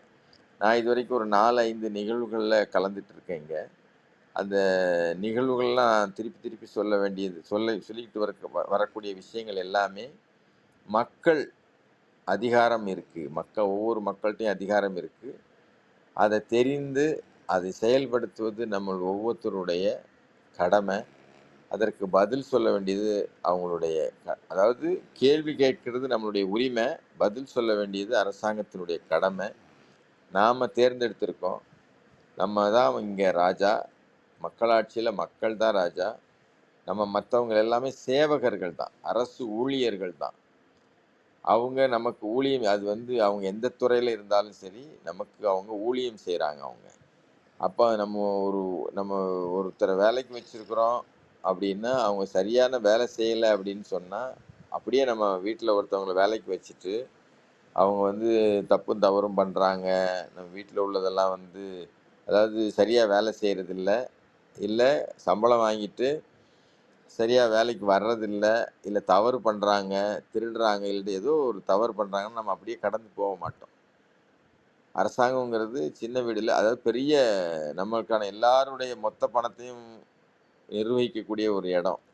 அப்போ அதை வந்து கண்காணிக்க வேண்டியதும் அதை சரி செய்ய வேண்டியதும் நம்மளுடைய ஒவ்வொருத்தருடைய பொறுப்பு இருக்குது. அதுக்கு பேர் தான் ஜனநாயகம், அதுக்கு பேர் தான் மக்களாட்சி. இதை நம்ம புரிஞ்சுக்கணுங்கிறதுக்காக தான் நான் இங்கே தளத்தில் வந்து சொல்கிறேன். இதற்காக நம்ம இப்போ கடைசியாக ஒரே ஒரு விஷயத்தை மட்டும் சொல்லி முடிச்சிடறேன். இதையும் நான் ஏற்கனவே சொல்லியிருக்கேன் இந்த அவையில். அதாவது எல்லாமே எங்கேருந்து ஆரம்பிக்குது அப்படின்னா, இந்த ஃப்ரீபீஸ், அதுக்கப்புறம் வந்து ஓட்டுக்கு பணம் வாங்கும்போது காசு வாங்கிட்டு ஓட்டு போடுறோம். நம்ம கூட சொல்லலாம் நாங்கள் வாங்க மாட்டோம் அப்படின்னு. ஆனால் ஒரு 10-20% மக்கள் இந்த பணம் வாங்கிட்டு ஓட்டு போட்டுறதுனால தான் சீர்கேடான ஆட்சிகளை அதாவது அந்த ஆட்சியாளர்களை கேள்வி கேட்கக்கூடிய அதிகாரத்துக்கு நம்ம வரல. ஒருத்தர்கிட்ட கை நீட்டி காசு வாங்கிட்டு நம்ம ஓட்டு போட்டோம் அப்படின்னா அவர் செய்யக்கூடிய தவறுகளை தட்டி கேட்கக்கூடிய தார்மீக உரிமை நமக்கு இல்லாமல் போயிடுது. ஆனால் இதற்காக நம்ம ஒரு கேம்பெயின் ஸ்டார்ட் பண்ணியிருக்கோம். 2026 எலெக்ஷனில் my vote not for sale அப்படிங்கிற ஒரு கேம்பெயின் ஒரு கான்ஸ்டியூஷன்லையும் நடத்தணும். அதுக்கும் நீங்கள் பங்கெடுக்கலாம். அரசு அறப்போர் வலைதளத்தில் இப்போ இல்லை, அது வந்து அந்த கேம்பெயின் நடக்கும்போது எப்படி அதுக்காக ஒரு திட்டமிடல் பண்ணிக்கிட்டு இருக்கிறோம். இப்போ ஒவ்வொரு கான்ஸ்டியூஷன்லையும் அதற்கான ஆட்களை, லீடர்ஸை தேர்ந்தெடுத்துக்கிட்டு இருக்கோம். அதற்கான பிரச்சாரம் தொடர்ந்து போய்கிட்டு இருக்குது. நீங்கள் அறப்போர் வலைதளத்தை தொடர்ந்து கவனிச்சுக்கிட்டே வந்தீங்க அப்படின்னா, அது ஃபேஸ்புக்காக இருக்கலாம், வாட்ஸ்அப்பாக இருக்கலாம். வாட்ஸ்அப் குழுவில் டெலகிராம் குழு இருக்குது அறப்போர்னு சொல்லி. அது அல்லாமல் இன்ஸ்டாகிராமில் இருக்குது, எக்ஸ் வலைதளத்தில் இருக்குது, ட்விட்டரில் இருக்குது. படித்தவர்கள், நல்லவர்கள், சமூக சிந்தனை உடையவர்கள், சமூகம் நல்லா ஆகணும் அப்படின்னு நினைக்கக்கூடிய நல்லவர்கள் தயவு கூர்ந்து விஷயத்தை பாருங்க. எந்த அச்சுறுத்தலுக்கோ இல்லை பயப்பட வேண்டியதே இல்லை. நம்ம அதை முதல்ல விஷயத்தை புரிஞ்சுக்கிடுங்க. சரி பண்ணுவதற்கு நம்மளால் ஏதாவது ஒரு சின்ன முயற்சியை பண்ணுங்க. எண்ணத்தால் மாற்றுங்க, இல்லை செயலால் சேர்ந்து செயல்படுங்க. சேர்ந்து செயல்படக்கூடியவங்களுக்கு உதவி செய்யுங்க. நாம் மட்டும் தனியாக வேலை செஞ்சால் என்ன ஆகும்னா நம்மளோட அது முடிஞ்சு போயிடும். ஆனால் நம்ம சேர்ந்து செயல்பட்டோம் அப்படின்னா நம்ம இல்லைன்னா கூட அந்த வேலை நடந்துக்கிட்டே இருக்கும். இதை மனசில் வச்சுக்கிட்டு இந்த சமூகம், அதாவது இந்த உலகம் நம்ம கையில் தான் இருக்குது. நம்ம ஒவ்வொருத்தருடைய கையில் தான் இருக்குது. இப்போது அதுவும் இப்போ செல்ஃபோனில் தான் இருக்குது. நினச்ச நேரத்தில் செல்ஃபோனில் டிக்கெட் புக் பண்ணுறோம், ஹோட்டல் புக் பண்ணுறோம், ட்ரெயின் டிக்கெட் புக் என்னெல்லாமோ பண்ணுறோம். ஒரு கம்ப்ளைண்ட்டையும் புக் பண்ணுங்க. ஒவ்வொருத்தரும் இதை கேட்கக்கூடிய ஒவ்வொருத்தரும் முதல்ல புரிஞ்சுக்கிட்டு புக் பண்ணுங்க. இந்த மாதிரி நம்ம கேட்கக்கூடியது அண்ணா பல்கலைக்கழகத்தில் 3 விஷயம்தான். இப்போ இந்த வருஷம் நேரடி ஆய்வு பண்ணி நீங்கள் இது வச்சுருக்கீங்க இல்லையா, அதாவது வீடியோ ரெக்கார்டு வச்சுருக்கீங்க. அது பொதுத்தளத்தில் பதியுங்க. எந்த கல்லூரியில் என்ன குறைபாடுங்கிறத பொதுப்படையாக சொல்லுங்கள். தகுதியற்ற கல்லூரிகளை தகுதி நீக்கம் செய்யுங்க. மாணவர்கள் கொடுக்கக்கூடிய புகார்களுக்கு அதை பரிசீலித்து, அதாவது மிரட்டாமல், இப்போ அதாவது எல்லாரும் என்ன பண்ணுறாங்க, அது நம்மளை மிரட்டப்படுவோமோ இல்லை அச்சுறுத்தப்படுவோமோ நினைக்கிறாங்க. ஆனால் சத்தியமே ஜெயதே, உண்மையாக இருந்தோம் அப்படின்னா எந்த தொந்தரவும் நமக்கு வராது. அதை மனசில் வச்சுட்டு இந்த சமூகம் மாறணும் அப்படின்னா நம்மளை மாதிரி நல்ல சிந்தனை உடையவர்கள் அந்த நம்ம கையில் இருக்கக்கூடிய அந்த ஆயுதத்தை கையில் எடுக்கணும். கேள்வி கேட்கணும். எவ்வளோ தூரம் கேள்வி கேட்குறோமோ, கேள்வி கேட்பது நம்மளுடைய உரிமை, பதில் சொல்ல வேண்டியது அரசாங்கத்தினுடைய கடமை. வெளிப்படைத்தன்மையோடு செயல்பட அப்படின்னா வெளிப்படைத்தன்மையோடு செயல்பட வைக்க வேண்டியது நம்மளுடைய ஒவ்வொருத்தருடைய பொறுப்பு அப்படின்னு சொல்லி, இந்த காலை நேரத்தில் இந்த விஷயத்தை உங்களோட பகிர்ந்து கொள்வதற்கு வாய்ப்பு கொடுத்த, இல்லை கேட்டுக்கிட்டு இருந்த ஒவ்வொருத்தருக்கும் என்னுடைய மனமார்ந்த நன்றியை நான் தெரிவித்துக்கிறேன். உங்களுக்கு வேறு ஏதாவது சந்தேகம், கேள்விகள் இருந்துச்சுன்னா கேள்வி கேட்டால் நான் பதில் சொல்கிறேன். எனக்கு தெரிஞ்ச விஷயத்த நான் சொல்கிறேன். நீங்கள் அந்த புகார்கள் கொடுக்கும்போது நான் அறப்போ ஒரு எண்ணம் சொல்கிறேன், நீங்கள் குறிச்சிக்கிங்க. கடைசியில் கேள்வி கேட்கும்போது நான் சொல்கிறேன், குறிச்சிக்கிடுங்க.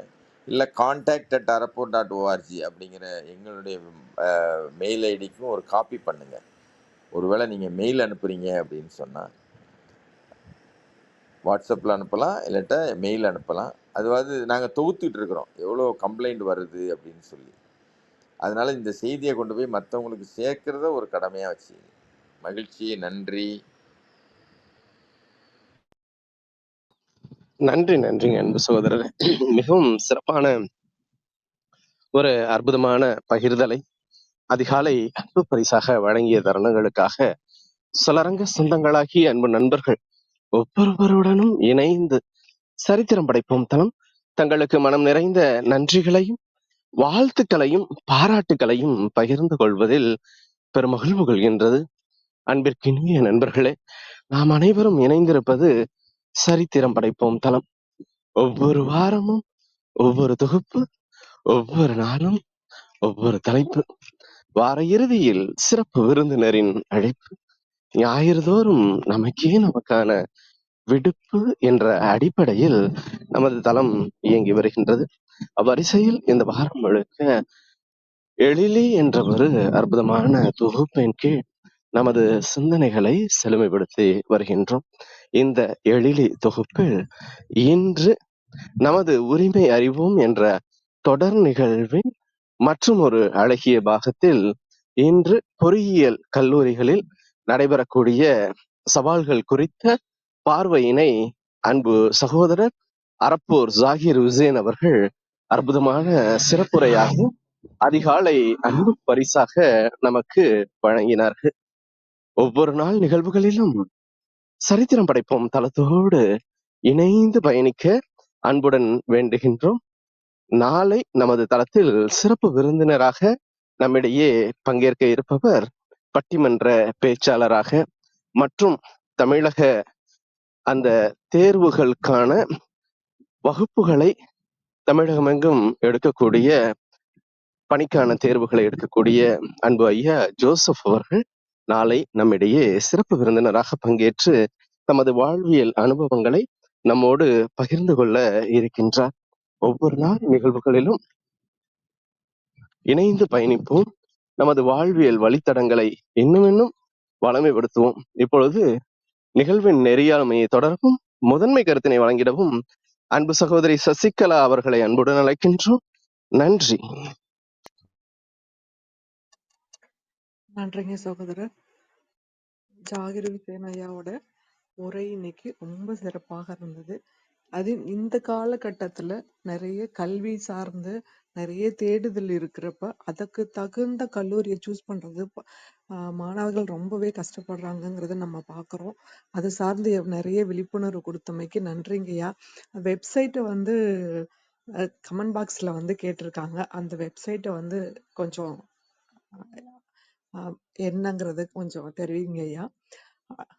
ரொம்ப நிகழ்வு ரொம்ப சிறப்பாக இருந்தது ஐயா. வாழ்த்து சொல்ல விஜயகுமாரி அம்மா அவர்களை பேச அழைக்கிறோம். அம்மா, நீங்க உங்க வாழ்த்துக்கள் தெரிவிக்கலாம் அம்மா. நன்றிகள் அம்மா. வாழ்க வையகம், வாழ்க வையகம், வாழ்க வளமுடன். குருவாழ்க, குருவே துணை. சரித்திரம் படைப்போம் தளத்திற்கு நன்றி. அதை எடுத்து தினந்தோறும் சரித்திரம் படைத்து கொண்டிருக்கும் அனைத்து அன்பு உள்ளங்களுக்கும் என் மனமார்ந்த நன்றிகள். வாங்க வாழ்த்தும் பயனுக்கும் போயிடலாம். கண்களை மூடி உட்காந்துக்குவோம். நாம் அமர்ந்துள்ள இந்த இடம் முழுவதும் நல்ல தூய தெய்வீக ஆற்றலே நிரம்பின. அருட்பேராற்றல் உடலிலே உயிரிலே அலை அலையாக பாய்ந்து நிரம்புவதை உணர்கிறோம். அன்னைக்கு வணக்கம், தந்தைக்கு வணக்கம், அருள்நிறை ஆசான் வேதாத்ரி மகரிஷி அவர்களுக்கு வணக்கம். குருவாழ்க, குருவே துணை.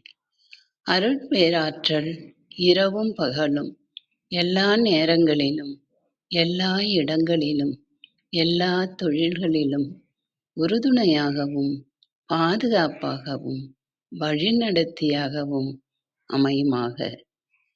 வாழ்க வளமுடன், வாழ்க வளமுடன், வாழ்க வளமுடன். அருட்பேராற்றல் கருணையினால் இங்குள்ள அனைவரும் நல்ல உடல்நலம், நீல ஆயுள், நிறை செல்வம், உயர் புகழ், மெய்ஞானம் பெற்று சிறந்தோங்கி வாழ எல்லாம் வல்ல இறைநிலையோடு இணைந்து வாழ்த்தி மகிழ்கின்றேன். வாழ்க வளமுடன், வாழ்க வளமுடன், வாழ்க வளமுடன். இறை பேராற்றலே பக்கத்துணையாகவும் பக்கபலமாகவும் இருந்து வழி நடத்துவாராக. நன்றிகள் ஐயா. ஐயா அன்னைக்கு அறப்போர் ஜாகிர் ஹுசேன் ஐயா அவங்க ரொம்ப அருமையான கருத்துக்களை சொன்னாங்க. நம்ம குழந்தைங்களுக்கு எப்படியெல்லாம் கல்வி அறிவை ஊட்டணும், எந்த பள்ளியில் சேர்க்கணும், அந்த பள்ளியில் கல்வி தரமாக இருக்குதா, அப்படிலாம் நிறைய சொன்னீங்க ஐயா. மக்களுக்கு தான் அரசாங்கம் பயப்படும். அதனால் அந்த பள்ளியில் என்ன நடக்கிறது என்ற புரிதலை உணர்ந்து நம் குழந்தைகளை அந்த பள்ளியில் சேர்க்க வேண்டும். நல்ல கருத்துகள் ஐயா. இதை மக்களுக்கு எடுத்து புரிதலை ஏற்படுத்தி கொடுத்ததுக்கு நன்றிகள் ஐயா.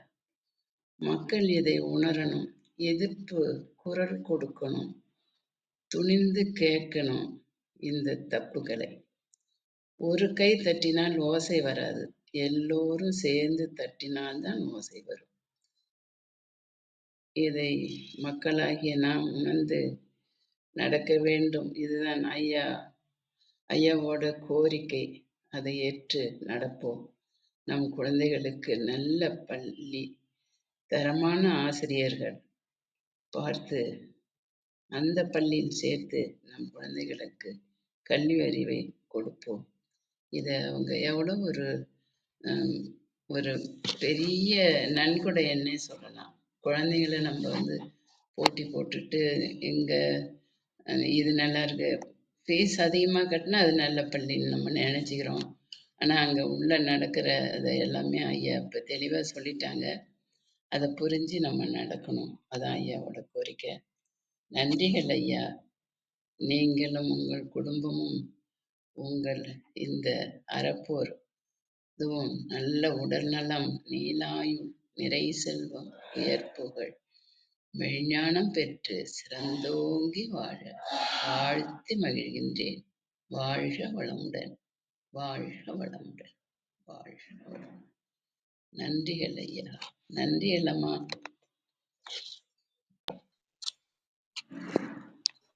நன்றிகள்மா, நன்றி நன்றி. ரிஷிகேசன் ஐயா, உங்க கருத்துக்களை நீங்க தெரிவிக்கலாம் ஐயா. வணக்கம். ரொம்ப தேவையான இன்றைய காலகட்டத்துக்கு, அதுவும் இப்போ பர்டிகுலராக கவுன்சிலிங்க்கு வெயிட் பண்ணுற இந்த நேரத்தில் ஒரு விழிப்புணர்வு செய்தி ரொம்ப அழகாக சொன்னார். யாரையும் காயப்படுத்தலை, எந்த பர்டிகுலர் ஒரு இன்ஸ்டியூட்டை பற்றியும் அவர் குறை சொல்லலை, பாயிண்ட் அவுட் பண்ணல, எந்த ஒரு நிர்வாகத்தை பற்றியும் அவர் சொல்லலை. ஆனால் மொத்தமாக நடக்கிற அந்த விஷயத்தை எப்படி இந்த இது நடந்துகிட்ருக்கு, இது எனக்கும் இந்த விஷயம்லாம் தெரியும். ஏன்னா நான் இந்த கல்லூரிகளுக்கெல்லாம் போய் வந்துட்டு இருக்கிறதுனால ஒவ்வொரு கல்லூரியிலையும் என்ன நடக்குன்னு தெரியும். அங்கே ஒரு 40 பேர் வேலை பார்க்குறாங்க அப்படின்னு சொன்னால் ஒரு 70 பேருக்கு அவங்க சேலரி அவங்க கணக்கு காட்டுறாங்க. அப்போது அதுக்கு அவங்க ஒரு தனியாக ஒரு இதை மெயின்டைன் பண்ண வேண்டியிருக்கும். இது ஒரு விஷயம். அடுத்தது அவர் இன்னொன்று சொன்னார், 1, 2, 6 இந்த வகையில் ஆசிரியர்கள் அங்கே இருக்கணும் அப்படின்னாரு. அந்த 1ங்கிறது ஒரு டாக்டரேட் போய் பிஹெச்டி பண்ணவங்க, 2ங்கிறது அதுக்கு இணையான அப்படின்றது சொல்கிறாங்கல்ல. அதெல்லாம் பெரிய விஷயமே கிடையாது. இன்றைக்கி ஒரு பிஹெச்டி அண்டு இது அதெல்லாம் சாதாரணமாக வாங்கிடலாம், எல்லாருமே வாங்கிட்டு இருக்காங்க. ஒவ்வொரு காலேஜ்லேயுமே அதுக்கு நல்ல இன்றைக்கி இருக்கிறதுல அந்த வகையில் ஆசிரியர்கள் இருங்க. ஏன்னா அதை தான் சொல்லுவோம், பேராசிரியர்கள் சிலர், பேருக்கு ஆசிரியர்கள் பலர் அப்படின்னு தான் சொல்லுவோம். அது ரொம்ப இருக்குது. இது ஒரு வகையான இன்றைக்கி இருக்கிற விஷயம் கல்லூரிகளில். ஸோ நம்ம சேர்த்துறப்போ அந்த மாணவர்கள் எப்படி இருக்கணும், நம்ம குழந்தைங்க எப்படி முன்னுக்கு வரணும், அந்த இதில் எப்படின்னா அவர் இன்னொரு இதுவும் சொன்னார், 92% இந்த கல்லூரியில் சேர்ந்தால் உங்களுக்கு வேலை வாய்ப்பு நாங்கள் வாங்கி கொடுத்தோன்ட்டு. அது இருக்கலாம் அந்த எண்டில் அவங்க பண்ணுற விஷயம். ஆனால் அதுக்கப்புறம் ஒரு 6 மாதம் கழித்து அந்த 92%ல் 100% அந்த அவங்க போன இடத்துல யாரும் தொடர்றதில்ல அப்படிங்கிறது இது யாருக்கும் தெரியறதில்ல. அது தேவையும் இல்லைன்ற மாதிரி போயிடும். ஏன்னா அவங்க வேலை முடிஞ்சுது, எங்கள் காலேஜுக்கு வந்தவங்க நாங்கள் கேம்பஸில் இவங்களுக்கு போஸ்டிங் வாங்கி கொடுத்தோன்ட்டு. ஆனால் அது எந்த வகையான, அதுக்கு பின்னாடி என்னென்ன நடக்குது, ஹெச்ஆரில் என்ன இருக்குது, அங்கே வரவங்களுக்கு என்ன இருக்குது, அங்கே போகிற இடத்துல அந்த மாணவர்களை என்ன பாதிக்கிறாங்க அப்படிங்கிற விஷயங்கள் வெளியே வர்றதில்லை அவ்வளோக்கு. ஏன்னா அடுத்ததுக்கு போயிடுது. அப்புறம் ப்ராஜெக்டு அந்த தேர்ட் இயர் வரப்பயே அந்த ஒவ்வொரு ஸ்டூடெண்ட்டுக்கும் எத்தனை மெசேஜ் வருது அப்படிங்கிற விஷயம் தெரியும் அவங்களுடைய. ஏன்னா முன்னால் சீனியர்கள் அவங்க மூலயமா அந்த ட்ராக்கு அந்த கல்லூரியிலேருந்து அவங்க நம்பர்ஸ் எல்லாம் அங்கே போயிடுது. அதுக்குன்னே ஒரு ப்ராஜெக்டை சேல் பண்ணுறதுக்குன்னு ஒரு இது இருக்குது. ஸோ இதெல்லாம் தான் நடந்துகிட்ருக்கு. அடுத்த விஷயம் நான்ங்கிறது அண்ணா யூனிவர்சிட்டி அப்படின்னு சொன்ன இதில் பேர் இருந்ததுனால சொல்கிறேன். இந்த தரவரிசையில், உலக தரவரிசையில் இந்த யூனிவர்சிட்டி எத்தனாவது இடத்துல இருக்குது அப்படின்னு கொஞ்சம் யோசிக்கணும். ஏன்னா நம்ம அதில் சீட்டு வாங்குறதுக்கு ரொம்ப கஷ்டப்படுறோம்ல. அப்போது ஈவன் நம்ம ஐஐடியே 100க்குள்ளே இல்லை, அதாவது 500 ரேங்கிங் கொடுத்துருக்காங்க, அந்த 500க்குள்ளே நம்ம ஐஐடி கூட வரல. அப்போ நம்ம எந்த இடத்துல இருக்கோம், ஏன் இந்த போட்டியில் நம்ம உலகத்தரத்துக்கு இன்னும் வர முடியல அப்படின்றதுக்கு இதெல்லாம் ஒரு இவர் இன்னைக்கு அவர் சொன்னதெல்லாம் மிக முக்கியமான காரணங்களாக அமையுது. ஸோ அப்போ அந்த தரத்துக்கு நம்ம வரணும் அப்படின்னு சொன்னால், ஈவன் சைனாவோட யூனிவர்சிட்டி டாப் 10க்குள்ளே ஒன்று இருக்குது, ஈவன் சிங்கப்பூர் யூனிவர்சிட்டி 17 அதான் 20க்குள்ளே இருக்குது. ஏஷியாவிலேருந்து இந்த 1 or 2 இவங்க தான் வராங்க. மற்றது எல்லாமே அந்த யூகே யூஎஸில் இருக்கிறவங்க தான் இருக்குது டாப்பில். அப்போது நம்ம அந்த 100க்கு மேலே தான் ஐஐடியே இருக்குது. அண்ணா யூனிவர்சிட்டி 300க்கு மேலே இருக்குன்னு நினைக்கிறேன். அது கரெக்டாக நான் எக்ஸாக்டாக என்னால் கொடுக்க முடியல. பட் அந்த அளவுக்கு நம்ம தரத்தை இன்னும் மேம்படுத்துறதுக்கு அங்கே என்ன பண்ணணும் அப்படிங்கிறத பார்க்குறப்ப உள்ளுக்குள்ளே இதெல்லாம் நடக்குது. அவங்க வெளியில் ஒரு கணக்கு வெளியே இதில் ஒன்று காட்டுறாங்க, உள்ளுக்குள்ளே அங்கே ஒன்று நடக்குது. அடுத்தது அட்மிஷனுக்கு என்ன நடக்குது? ஒரு ஆசிரியர் மாணவர்களை 3 பேரை மினிமம் அட்மிஷன் போட்டால் தான் அவங்களுக்கு அந்த மாதம் சேலரி கிடைக்கும். இந்த கட்டத்தில் அவங்க எந்த மன உளைச்சலில் இருக்காங்க? யாருமே நீ பாடம் நடத்தணுங்கிற அவசியம் இங்கே இல்லை, நீ அட்மிஷன் கொண்டு வா, பசங்க இருந்தால் தானே உனக்கு பாடம் நடத்துறதுக்கு வேலை.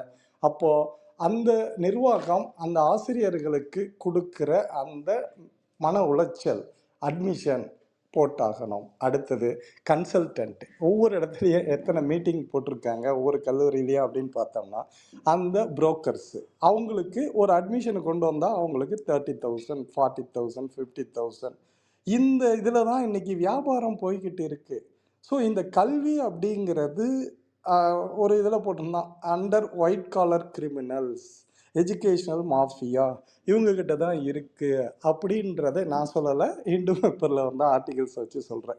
ஸோ இப்படி அவங்கெல்லாம் போட்டிருக்காங்க, இதெல்லாம் நம்ம படிக்கிறோம் கேட்குறோம். ஆனால் இதை என்ன பண்ணலாம், எப்படி போகலாம் அப்படிங்கிறதுக்கு இன்றைய தகவல் ரொம்ப அழகாக கொடுத்துருந்தார் ஜாகிர் ஹுசேன் அவர்கள். ரொம்ப நன்றி. இன்றைக்கு இது தேவையான ஒன்று, ஒரு விழிப்புணர்வு தேவை, மக்கள் மத்தியில் இதை பற்றி தெரிஞ்சிக்க வேண்டிய ஒரு நேரம். நன்றி. நன்றிங்க ஐயா உங்க கருத்துக்களுக்கு. ஆமாங்க ஐயா, இந்த காலகட்டத்துக்கு இந்த விழிப்புணர்வு ரொம்ப ரொம்ப அவசியமான விழிப்புணர்வும் கூடங்க ஐயா. நன்றிங்க ஐயா. காசி ஆறுமுகம் சகோதரர், உங்கள் கருத்துக்களை நீங்கள் தெரிவிக்கலாம் சகோதரர்.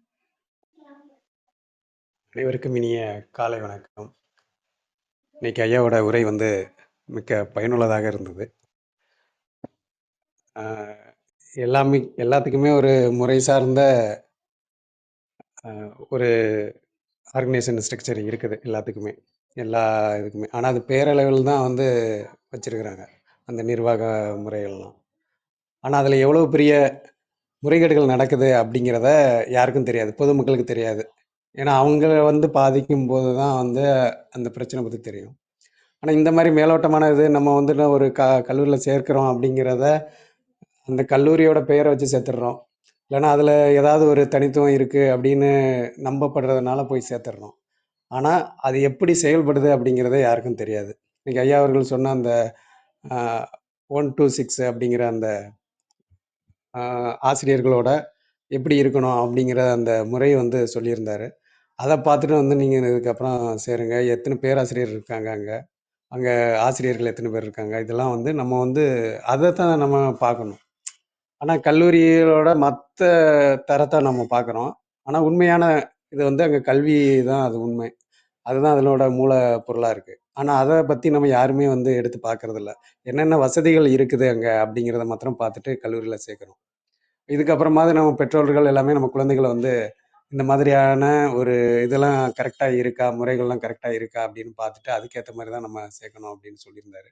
இதில் எவ்வளவு முறைகேடுகள் நடக்குது அப்படிங்கிறதையும் சொல்லியிருந்தாரு. ஒரு பேராசிரியர் வந்து பல கல்லூரிகளுக்கு பேராசிரியராக இருக்கிறாரு அப்படிங்கிறது சமீபத்தில் ஒரு பிரச்சனையாக வந்துச்சு. ஆனால் இது வந்து முக்கியமான பிரச்சனையாக கொண்டு போய் சேர்த்துருக்கணும் மக்கள்கிட்ட. ஆனால் அது பெருசாகவே இந்த ஊடகம் சரி எதுவுமே வந்து பெருசாக கொண்டு போய் சேர்க்கறதில்ல. சமூக ஊடகம் இருக்கிறதுனால தான் இந்த மாதிரி பிரச்சனைகளுக்கு கூட ஒரு சில நாட்கள் பேசு பொருளாக இருந்துச்சு. அதுக்கப்புறம் அதை, ஏன்னா அவர் சொன்ன மாதிரி எல்லா கட்சியிலுமே இதில் ஈடுபடுறாங்க அப்படிங்கிறப்போ அதை பெருசாக எடுத்துகிட்டு போய் கொண்டு போய் மக்கள் மத்தியில் சேர்க்க மாட்டேறாங்க. அப்போ இந்த மாதிரி முறைகேடுகள் நடந்துக்கிட்டு இருக்கு. ஆனால் இது மக்களும் என்ன பண்ணுறாங்கன்னா, இதெல்லாம் வந்து சர்வசாதாரணமாக நினச்சிக்கிறாங்க. இப்போ வர வர வந்து ஒரு சில நானே வந்து அனுபவப்பட்டிருக்கிறது என்னென்னா, ஏதாவது இந்த விவசாயம் சார்ந்த ஒரு சிலதெல்லாம் வந்து அலுவலகத்தில் விசாரிக்கும் போது அவங்க வந்து நம்மளை அந்த பணத்தோட இதை தான் பார்ப்பாங்க. இல்லைன்னா நம்மளை வந்து சுத்த விட்டுருவாங்க. நீங்கள் வந்துட்டு அங்கே போங்க, இங்கே போங்க, அப்படி பண்ணுங்க, இப்படி பண்ணுங்க, ஏதாவது ஒரு இதை சொல்லிடுவாங்க. ஆனால் மக்கள் என்னென்னா, இதுக்கு இவ்வளோ கொடுத்தா முடிய போகுது, இதுக்கு ஏன் வந்துட்டு நீ இவ்வளோ பண்ணிக்கிட்டு இருக்கிற அப்படிங்கிற ஒரு வார்த்தை அவங்களே எளிதில் சொல்கிறாங்க. காசு கொடுத்தா எல்லாத்தையும் முடிச்சிட போகிறாங்க. அப்படிங்கிறது அவங்க யதார்த்த சூழ்நிலைக்கு வந்துடுறாங்க. அந்த அளவுக்கு நம்ம காசு கொடுக்காம முடிக்கணும்னு நினைச்சா கூட நம்மள வந்து அந்த கொடுக்கக்கூடிய சூழ்நிலைக்கு கொண்டு வந்து வந்துடுறாங்க அப்படிங்கிறது தான் இன்றைய நடைமுறை சூழலா இருக்கு. அப்ப நம்ம இதுக்கெல்லாம் வந்து ஒரு விழிப்புணர்வு தேவை அப்படின்னா, இந்த அறப்போர் இயக்கம் மாதிரியான அழுத்த குழுக்கள் அது செயல்பட்டு வருது.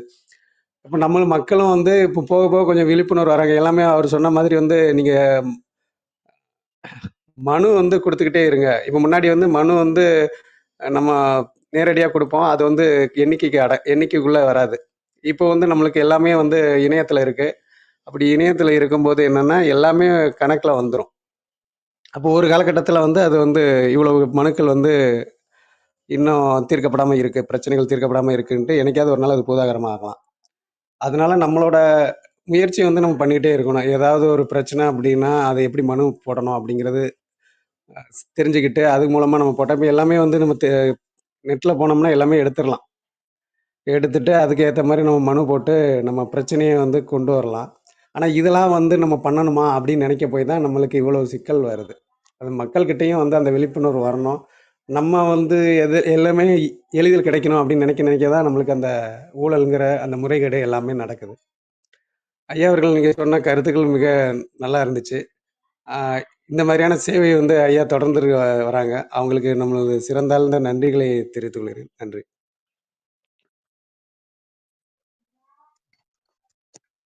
நன்றிங்க சகோதரர்.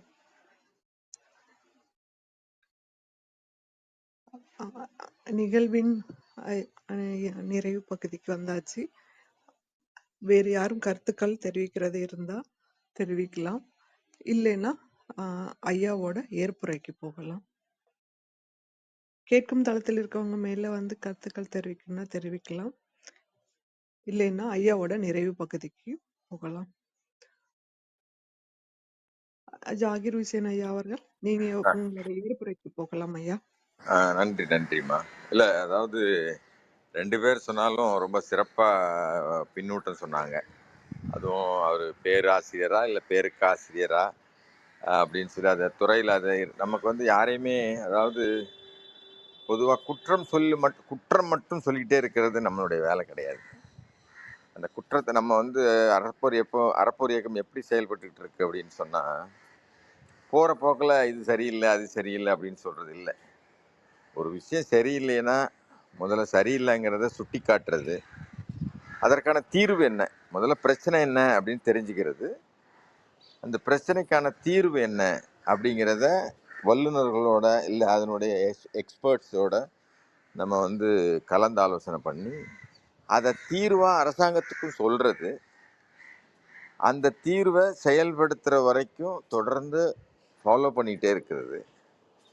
அப்படியும் சரியாகலைன்னா அடுத்த கட்டத்துக்கு நீதித்துறைக்கு கொண்டு போகிறது. அதை அதனால அதாவது நம்மளுடைய சிஸ்டம் வந்து எல்லாமே சரியாக தான் இருக்குது. அது சரியாக இயங்குதா அப்படிங்கிறது தான் நம்ம பார்க்கணும், இயங்க வைக்கணும். நம்ம அதுக்கு தான் கல்வி, அதுக்கு பேர் தான் விழிப்புணர்வு, அதுக்கு பேர் தான் அக்கறை, சமூக அக்கறை. ஒரு நோக்கம் இருக்கு இல்லையா, இந்த உலகத்தில் நம்ம வந்திருக்கிறதுக்கான ஒரு நோக்கம் இருக்கு. அந்த நோக்கத்தை நம்ம அடையணும் அப்படின்னு சொன்னால், அந்த நோக்கத்தினுடைய இறுதி கட்டம் என்னென்னா மகிழ்ச்சியாக திருப்தியாக இருக்கிறது தான். எந்த வயசில் இருந்தாலும் சரி, எந்த ஊரில் இருந்தாலும் சரி, எந்த சூழ்நிலையில் இருந்தாலும் சரி, மகிழ்ச்சியாக இருக்கமா திருப்தியாக இருக்கமான்னா, எப்போ அந்த மகிழ்ச்சியும் திருப்தியும் நமக்கு கிடைக்கும் அப்படின்னா, அது நம்ம எவ்வளோ நேரம் மற்றவங்களுக்காக நேரம் செலவு பண்ணியிருக்கிறோம் அப்படிங்கிறதுல தான் இருக்குது. அந்த அடிப்படையில் ரிஷிகேசவனாக இருக்கட்டும், காசி ஆறுமுகம் மற்றும் அனைவருமே அதாவது இந்த பின்னூட்டம் கொடுத்த இந்த 2 பேருமே மிக சிறப்பாக புரிஞ்சுக்கிட்டு சொன்னது வந்து ரொம்ப மகிழ்ச்சியும் திருப்தியும் கொடுக்குது. தொடர்ந்து எல்லாருமே அந்த நிலைக்கு கொண்டு வரணும் அப்படின்னா நம்ம தொடர்ந்து இதை பேசிக்கிட்டே இருக்கணும், இந்த மாதிரி விஷயங்கள் பேசிக்கிட்டே இருக்கணும்னு நினைக்கிறேன் நான். அதனால இந்த அவைக்கு அழைத்து பேச வச்சதுக்கு, இது பதிவு இல்லையா, இது பதிவு திருப்பி நிறைய பேர் கேட்குறாங்க. அதனால இது எல்லாருக்கும் போய் சென்றடையணும். சிறப்பான ஒரு சமூகத்தை உருவாக்குவதற்கு, அதாவது பின்னாடி வரக்கூடிய தலைமுறையினருக்கு ஒரு நல்ல சூழ்நிலையை விட்டுட்டு போகக்கூடியது நம்மளுடைய நோக்கமாக இருக்கணும். நாம் மட்டும் நல்லா இருக்கணும் அப்படின்னு நினச்சா கொஞ்ச நாளில் நம்மளும் நல்லா இல்லாமல் போயிடுவோம். எல்லாரும் நல்லா இருக்கணும்னு நம்ம நினைக்கணும். அது எல்லாரும் நல்லா அதைத்தான் சரித்திரம் குழு வந்து சரித்திரம் படைப்பும் குழு வந்து தொடர்ந்து அதை ஒரு பேசும் தளமாக, பல விஷயங்களை பேசக்கூடிய ஒரு தளமாக இருக்கு. அதில் அப்பப்போ வந்து பேசுகிற வாய்ப்புக்கு நான் நன்றி சொல்லி நிறைவு செய்கிறேன். எல்லோருக்கும் மிக்க நன்றி, மகிழ்ச்சி.